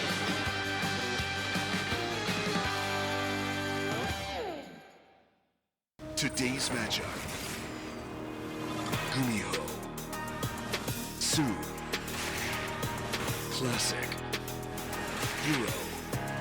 Round of 16. Group D. Africa TV, Freak Up Studio, live. 2023 GSL Season 3. Welcome back, everybody. It's time to close out Group D and close out the entirety of the round of 16. This is, of course, the last GSL of the year. Two players who I would love to see in the round of 8 would be both these guys, but one of them's got to go. Hero has looked, I would say, a little bit better than Classic, but Classic is not that far off either. I mean, I think that there's a real world where Classic could win this 2-1, 2-0 even. Yeah, I mean, it's PvP as well. It's a map that is notorious for upsets. It's one of the most, I guess up there with ZVZ. It can be one of the craziest mirror matchups that we have, especially at this top level. I mean, the mind games that can go into it. And just think back to Hero versus Classic. Just their game number 1, Hero was just kind of showing one thing and then doing another, going for an all-in. It's hard to read. It's hard to make all the correct calls in the moment. In Classic versus Hero, both of these players are easily capable of winning a best of X series of a PvP against anyone in the world, so it's a hard one to call. Yeah, and it's a rematch.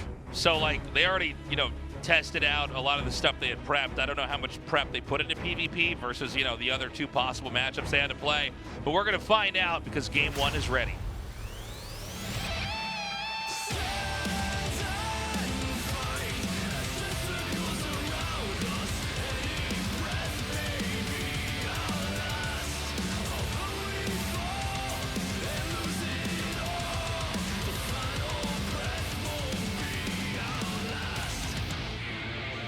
All right. We're not getting in the game. I lied. There's been a pause. We're not sure what the deal is, but Hero needs something. So, yeah, maybe technical issue. I mean, it wouldn't be an esports event without some kind of technical issue at some point. It's my favorite part. People ask me, like, why did I get into this? And I go, well, I did it for the tech delays, but in order I enjoy to filling the time on air. Yeah, in order to, like, get to those tech delays, you'd have to, like, talk about a bunch of stupid computer games a lot. So, finally I'm here where I want to be. No, I think they'll get it fixed pretty quickly. They're usually pretty on top of this here at the studio. Yeah. So we're going to be going into this matchup where it is a rematch. And PvP is a matchup that is very, very... you can hide things. You can trick people. You can deceive. You can lie in the early game.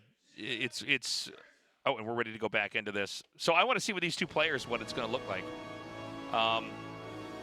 Hero was very crafty, and so was Classic in that best of 3. Classic. This is where I paused the game. I'm like, I was actually talking when that thing came down. I forgot we were going to do that. It's going to be a slight delta, DKZ too. Gaming, Hero. I kind of missed the full map draft. I don't know if this is the only high ground expansion map that we're going to have. This one, I mean, I'd be very surprised if we had Rat Who's at Station make it in this best of 3. So Site Delta, probably the only high ground expansion they're going to have. And this plays a little bit differently from other PvPs. I think this is the one that we're most likely to get a 2 or 3 base game on, depending on how these builds line up, because it's difficult to kill your opponent when they have a high ground advantage. It's hard to stop even a 1-gate expand in this kind of situation, but crazier things have happened. Yeah, you know, I always think it's good to have one map like this one that incentivizes different openings. You know, depending on the matchup, you can get some really crazy different openings. But let's wait and see, because I actually think this still could be a cheesy short game. It's possible. One of these guys. I mean, there's plenty of workarounds for being on the low ground here. So, for now, we got to wait and see what happens when the cybernetics cores finish. Yeah, both players also waiting to clear out the probes so they can throw down these Nexus. Same reason why they're both building a Zealot. Another pylon and simulator, because when you Gateway Scout in a situation like this one, you need that Zealot to really secure the expansion from your opponent. Kind of delays the macro a little bit, and Stargate, the most typical follow-up. I would be surprised if Hero doesn't go into Stargate himself, but at the same time, I'm thinking back to the previous game they played on Site Delta, where Hero went for Phoenix relatively early. Classic as well went into Phoenix. It was a Phoenix versus Phoenix game. And Hero, for whatever reason, never threw down a Fleet Beacon. He just made 3 Stargate Phoenix, and then Classic, with his superior range and his great micro, was able to get maximum value and played from what was really a losing position into a winning one by just eking out damage with his Phoenix. And so Hero does not want to go down that path again. He is not opting to go for his Stargate, instead throwing down a robotics facility in the main base while expanding. Oh, wait, no, not while expanding. Excuse me. While not expanding. While not expanding, Tasteless. This is... He's going to try to do the double scumbag. Hey, you called this one, too. Yeah. You said we might have some I felt it in Gs. my bones. Well, I had to get the caster Ouija board out. It's Halloween. Starting to be like, is he gonna cheese or not? I started. I was like, oh, State, are you moving that? Is that me? It's not me. I didn't move that. And I knew. Oh, Classic's going to see the pylon as well. I think Classic has a very good idea that something all-in is coming, and we'll see how many batteries he decides to throw down. Classic, in addition to the Void Rays, is also throwing down a robotics facility. He's actually going to come out of his expansion to get rid of this pylon, and for Hero, this is going to be a tough push to make happen. Now, I think he has the Warp Prism to ferry these Stalkers from the natural. At least I hope he does. Isn't confused now. Were there not 3 Stalkers warped in the natural expansion of Hero? What? Does he not realize this? Wait a minute. I don't think he realizes that he's walled himself in. Oh, he has walled himself in. Hero, he's now sending the Warp Prism back from the middle of the map. Okay, so time is everything in an all-in like this. You know, we almost never get to have a moment like this in GSL. The funny thing is, there's nothing that you can destroy in that setup that won't completely shut your build down. You can't kill the core, you won't be able to make Stalkers. You can't kill the gateway, you won't be able to make Stalkers. You can't kill the pylon, you can't use the gateways, so. And you also need the supply right now. He was at 46 or 47 for a fair bit of time, and now Classic's Immortal is already in production. He has 2 Void Rays done. Oh no, Classic, if he has the misread on this, very dangerous moving forward with those Void Rays. So he comes up here with a Zealot, but it's just a sleight of hand. Yeah, the Stalker's going to get warped in here into the main base. Probe's getting pulled here. Actually, battery overcharge immediately right now to power up that pylon. The Void Rays, they are charged up. Immortal pops. Hero has to micro back down onto the low ground, and I gotta say, it feels like his window is closing. This is an insane moment. And again, you know, had the 3 Stalkers not been trapped inside the natural, maybe this rush works, but already it feels like Classic is surviving this. Hero's already changed his game plan.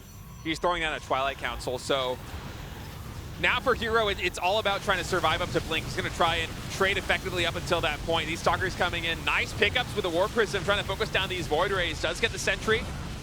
Not quite able to get that Void Ray just yet. They charge up yet again. So many Stalkers getting bled out. That might just be it. 2 Immortals now. Oh my god, and he misclicked on the battery for a second. Oh, disastrous game for Hero. GG.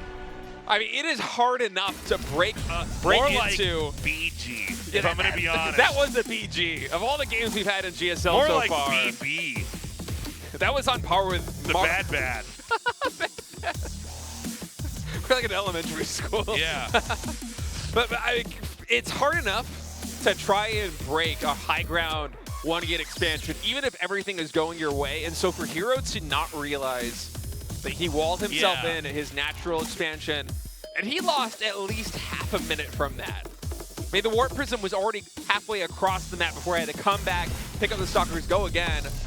Now, in theory, if he goes up into the main, the Immortal should not be done. He should be able to have some window where he can get some damage in and potentially snowball, but instead, he is now 1 game away from elimination of the round of 16. And I was not expecting this turn of events. It feels like this is a GSL of upsets with Hero potentially going out in the round of 16. Maru's already out. Yeah. In the round of 16. Classic only 1 game away from going to the round of 8. Will he be able to do it here on Solaris?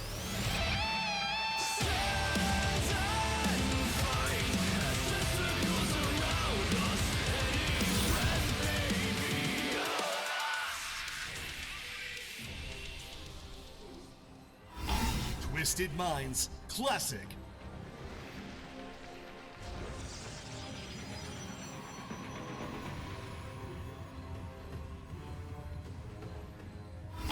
DKZ Gaming Hero.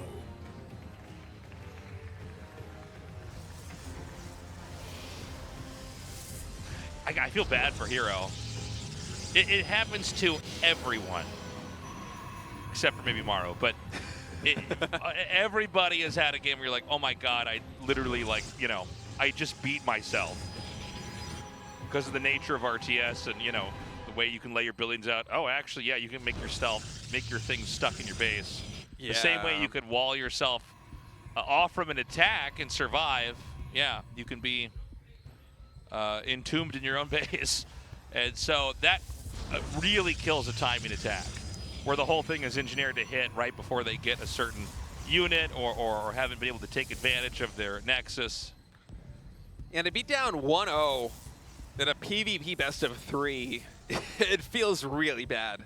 Compared to other matchups, you know, say you're playing a PBT or a PBZ, you're like, okay, you know what, I'm just going to play standard, safe, macro. I'll try to deflect whatever attacks come in. I'll try to control the chaos of the early game. And if I'm better than my opponent, I should be able to work out a win, right? But in PvP, it can be so tumultuous. There are so many crazy all-ins, crazy timing attacks, aggressive tactics that players can employ that are hard to scout in the moment. But for Hero, it's kind of hard to decide how you're going to approach this best of 3 from here on out, because, you know, Hero, if he decides to go aggressive again and play an all-in style on map number 2 and map number 3, there's a good chance that Classic just finds the right response to one of your all-ins and you're out of the GSL as a result of it. So from then, I mean, do you try to play a macro style instead? And if you do go for a macro style, how defensive do you have to be as Hero? How on top of it do you have to be with your scouting and your macro play and having all of your stalkers, you know, set up in the right position to deflect Warp Prism drops or Oracles? How safe do you have to be with your robotics timing to deal with potential Dark Templar? I mean, there's so many variables in a PvP matchup. It's a very tough position to be in now for Hero. So it looks like he's going to opt for what I'm expecting will be a Stargate expansion here. What? He let it finish? Yeah, I think Classic just wants the confirmation on what these units are going to be. Oh, okay. Oh, that's really smart. Yeah, that makes perfect sense. I mean, when you're up 1-0 in a best of 3. Yeah, because now they have to come down and attack, and you go, got it, 2-stalker build. I can think of all the different variations of what I can do behind this. Yeah, it's a little expensive of a scout, but it can be worth it. So Oracle now in production for Hero. Adepts once again going to try and shade their way into the main base. Hero is moving across the map with 3 stalkers, and that battery, it is not done yet. And so Hero is going to try a different method to engage the opponent right away. The force fields are actually, you know, it was a lot of force fields. I think it's probably okay. It's probably worth. Keep in mind, this is not a full-on all-in. The Nexus on the other side of the map is being made a little bit later. So Hero does want to expand. And that battery in the main is late. We'll see if Classic is actually in position to intercept this. Oracle coming into his main base. Shield battery does finish. Oracle flying in. There are 2 stalkers, so Classic shouldn't take too much damage. Maybe 1 or 2 probes. Oh, that Oracle might go down even. Oh! I gotta say, this is not. I saw Hero like lurch in his chair too. This is not going his way.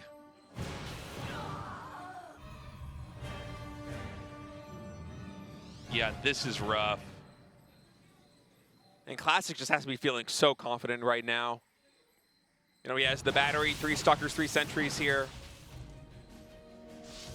Hero trying to create an opening for this Oracle, but there really isn't much of one. The battery shuts down the Pulsar Beam from being able to get too much done, so Hero just has to settle for a Stasis Ward that doesn't get...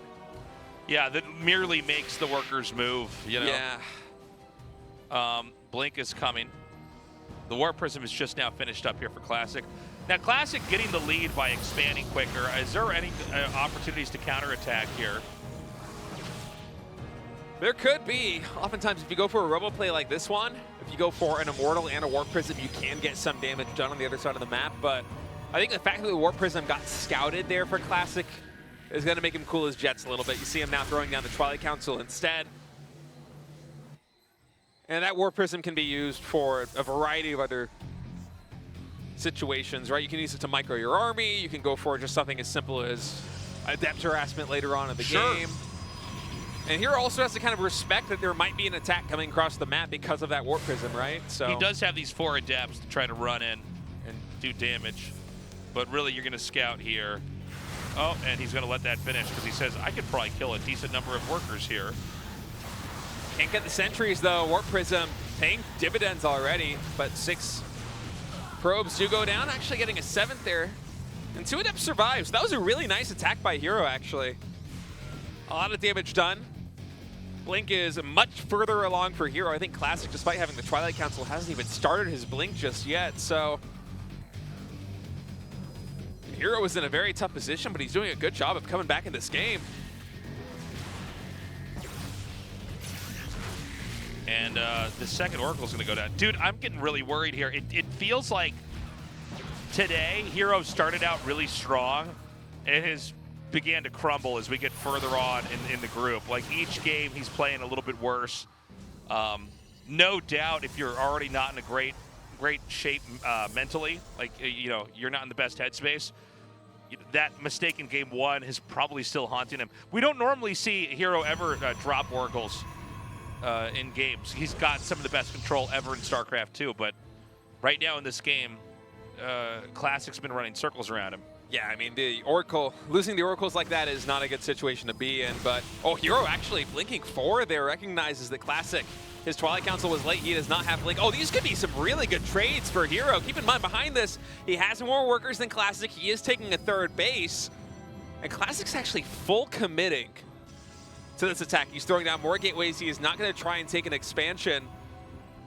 I think Hero might actually be in a winning position despite losing the Oracles. He made a lot of missteps, but the Adept Harassment's been very good. And unless Classic can kind of pull a rabbit out of a hat, I'm really liking Hero's position. He's done a remarkable job of coming back. Well, you know, he is, if Classic doesn't do something immediately, I think you could be right about that. The 3rd base is going to finish, which means shortly here, Hero's going to be soaking up the resources from that. Classic takes a 3rd base of his own. We do have the DT tech available.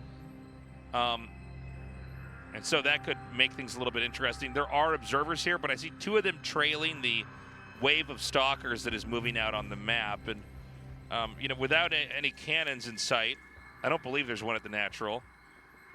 You know, you could end up getting a lot of kills by just forking DTs out in different directions to each one of these bases. Yeah, but I almost feel like the 3rd base that Classic is taking might be a feint. He hasn't made a probe in quite a long while, and Hero is now up to a 12-worker lead over Classic. The only thing Classic really has going for him is +2 ground weapons. Yeah, 4 more gateways in production, so Classic, it seems like his game plan is to try and get some damage done with these DTs, and off of that, go for a really big timing attack. And Hero not yet responding to this Dark Templar at his 3rd base. 7 probes going down. That's 7 kills already on those workers. But Classic, you know, you can see this, yeah, he's going to try to body block there. Where are the observers? Well, it's being chrono boosted out. It's going to finally come out. I don't know where the other ones were with the army, though. Yeah, we saw 2. He had 2 earlier in the game. I think one of them might have gotten sniped trying to scout, but That must be the case. Classic, after having a long probe cut, actually is resuming worker production after getting all that damage done at the third base, and he's going to try and find more damage, but Hero now is moving across the map. He wants to hit a timing here with charge and +1. So he's going to have one DT come over here into the natural. The other one's going to land in the main. A third's going to go back into the third base. I don't see any detection here. I mean, this is exactly how you lose a game, is you don't respect the fact that there could be another round of DTs in here. Hero's going to YOLO all in it. Yeah. He's going to go right into the natural, I believe. Our Guardian Shield pops. Hero on the high ground right now against the expansion of Classic. Classic does have an overcharge. Oh, the use of the natural expansion I think might have been a mistake. Could have used that at the third, but instead gets taken out immediately, and now the probes are getting pulled. Kind of a crazy moment here. Hero has to make this work right now. He's already lost 38 probes. He's about to be sub 10 workers. And it seems like Classic's got this. Maybe. I mean, the army supplies right now in the favor of Heroes. All those zealots on the left side, they cleaned it up. I didn't realize there was that many zealots over there. You're right. Yeah, they're all off screen, and Hero blinking forward, actually able to pick off these stalkers as well. He has 3 workers back at home, 43 supply to 41. Classic coming in for another warp, and he still does have that battery, but no overcharges. The Lings, or the Lings, excuse me, the zealots going into the main base. Where are the observers? Could he make a DT and recover this? I don't know. There are 4 observers on the map. You got to think that one of them is going to be close. And right now, there it is. There's 2 right up above that. Hero is going for the production. He knows that Classic is still mining. This is such a crazy game, but Hero still needing an army supply. There are only 3 workers in this game right now for Hero. So it's like whatever you see is what you get. He's going to go for that pylon that's going to unpower all those gateways. So even with resources coming in, you can't make anything. But I feel like Classic just doesn't have enough army. He's warping in. You're right, yeah. He's warping in more batteries at the third base right now. When the next attack commences, there should be overcharge. But also look at the army for Hero. It's not that big. It's 7 zealots. Could he send the DTs back? He could. There is detection. He could make an Archon. Oh, he actually sniped the DTs. I think Hero probably made the same read that you were, where Classic, he does have these DTs as a military resource. He instead takes them out. He gets this one DT back. Oh my God, here. the force fields. He's going to try to get the Nexus now. The Nexus would be a big win. Oh my God, 1 HP! Stays alive. Literally 1 HP. Okay, so now he needs to get pylons up. He should probably take all those probes and send them into the main. And just try to pylon up and get those gateways powered so he can make a few remaining units here. This is the only pylon, so overcharge has to be used. What you see is what you get right now with Hero's army. He has 2 probes back at home. Classic still mining with 15 workers. Morphs and Archon. Smart move, but that's going to be a little bit of a moment where you can try to come in and do some extra damage. The blinking from Hero is so good. He's able to warp in a little bit more. He's warping in more with the Zealots. There's too many reinforcements, and I feel like Hero, oh my God, he does not have enough. He did it. He did it. I can't believe it. Classic playing a world-class game here. What an insane PvP. Classic right now, 15 workers at Heroes 2. Heroes army is 2 Stalkers, a Warp Prism, and a Sentry. There is not a world where he is able to come back from this one. And in a position where it felt like Classic was completely dead. The 3DT counterattack and then the miracle defense at home. GG's called. Classic is going to the round of 8. Man, that was a really fun game. I mean, that's one of those moments where you go, God, StarCraft can make so many crazy, unique situations. Hero not respecting the fact that there could still be DTs lurking somewhere on the map, and 3 DTs come in and kill basically every worker that was in the game. But, you know, Hero with such a big army almost manages to just overpower Classic, but Classic, with a lot of smart moves, a lot of patience, manages to survive in the end. Painful loss for Hero.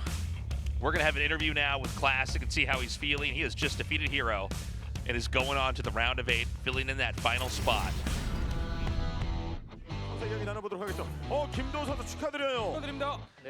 Congratulations, Classic. Thank you. You did it. You made it to the quarterfinals. You've been discharged from the military.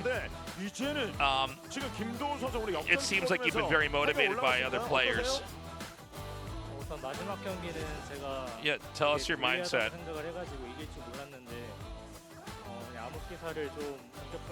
In the last game that I just played, I thought it was impossible to win. I tried to rely on aggression, and that ended up paying off. but it was a very close and exciting match. 근데 이전 먼저 맞붙었을 때와 방금 전 경기의 양상도 다르고 스코어도 다른데 혹시 패했을 때 그때와 다르게 조금 뭐 이렇게 생각을 한 게 있었나요? You had 2 matches against Hero today. 2 best of 3s, excuse me. Those were very different games. What was going on in your mind when you lost the first set? 뺐던 게 좀 괜찮았던 것 같아요. I vetoed the maps that I thought I would lose against Hero. 사실 탐사정이 끝까지 살아남고서 결국 하나 잡히면서 상대가 로공인지 연결체를 지는지 우관을 따라하는지 전혀 몰랐잖아요. 근데 마치 너는 로공 3관문을 The caster was saying you didn't seem to have any idea what kind of builds he was going to use against you. 분명히 온다. 그 이유가 있었을까요? But somehow you were able to intuit. 이제 뭐 온라인 경기나 뭐 할 때 Did you sense that he was going to be able to make that robo? 자원을 캐고 있으면 또 와서 끝나더라고요.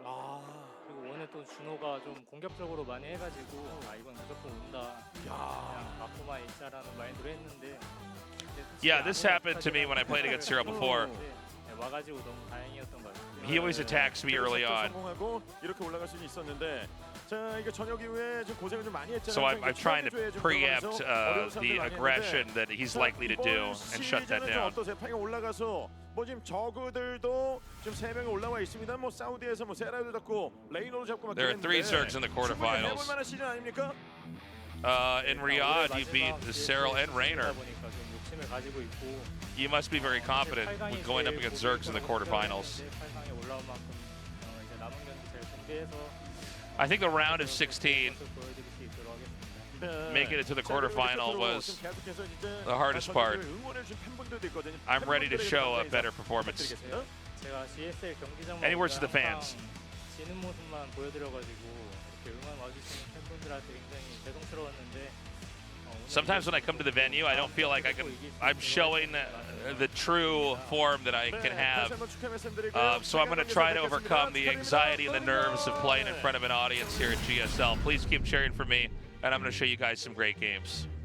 Wow, what a day of the GSL. What a crazy day. This was actually, I think, my favorite day. Yeah, this that we've was a had lot of so fun. far. It was a really good group. Group D and Group A were just out, but with absolutely wild this season of the round of 16. And GuMiho and Classic are going to be the 2 players to advance into the round of 8. Hero and Sue out of the GSL for this year. And it really does feel like the GSL of upsets in a way so far. You know, we started off with Scarlet beating Maru. We look at this. Actually, is this the... Oh, we already have the groups? Solar, Yes, Cure, we do. Darken, GuMiho, Creator, Bunny, DRG, and Classic. Oh, no, Oh, that's no, not the excuse group. me. I'm so sorry. That's the people that advance first and the people that advance second. Yeah, I got ahead of myself I was like, there. wow, Group A is crazy. It's going to be a lot of TVZs in there. Yeah. So we will have those matches for Group A and Group B Tuesday and Thursday. You know when it is. You know where to find us. But yeah, I guess we don't have the groups made yet. No, I think the way that it's going to be is we'll have 2 players on the left side, 2 players on the right side for each of the groups. 2 first-place finishers, 2 second-place finishers. And those, I don't know exactly when they are going to be published, but I'm sure we'll be able to find them on social media once they are. And man, what a crazy day. And I can't stop thinking about Game 2 between Hero and GuMiho, where Hero had found himself into a winning position. He was on 4 bases. He had just gotten up to double Robo Colossus. Thermal Lance was almost done. His Colossus tech was almost fully online. And then in one moment, he loses a Warp Prism full of 4 Templar. All of his Storm. He loses that game. And then from there on, he just drops every single map. I mean, it was brutal. That one Warp Prism snipe completely changed the story of today. If we could time travel and just warn him to pay more attention to the Warp Prism, he would have been the first to advance. It would have been GuMiho playing Classic. It's crazy. And then the Terminator would have killed Sarah Connor, and John Connor would never have been born. So there you go. It just goes to show. Skynet would have won. I mean, thank God that Warp Prism was shot down is all I'm saying. The butterfly effect of individual maps, individual moments in a GSL can be absolutely monumental. Is instead of Hero going into the round of 8, we have Classic and GuMiho. Again, if you want to watch these games live Tuesday and Thursday next week, these tickets are going on sale every Friday, 7:30 p.m. Oh, that's when they close. I think they start at 5:30 p.m. KST, and they close at 7:30 p.m. KST if you want to buy them online. We're going to be deeper in the tournament, So be sure to actually buy them right away if you can. Yeah, try and get them as soon as possible. There is a chance that if we don't have a full house, you can come to the studio when the matches start and still get a ticket.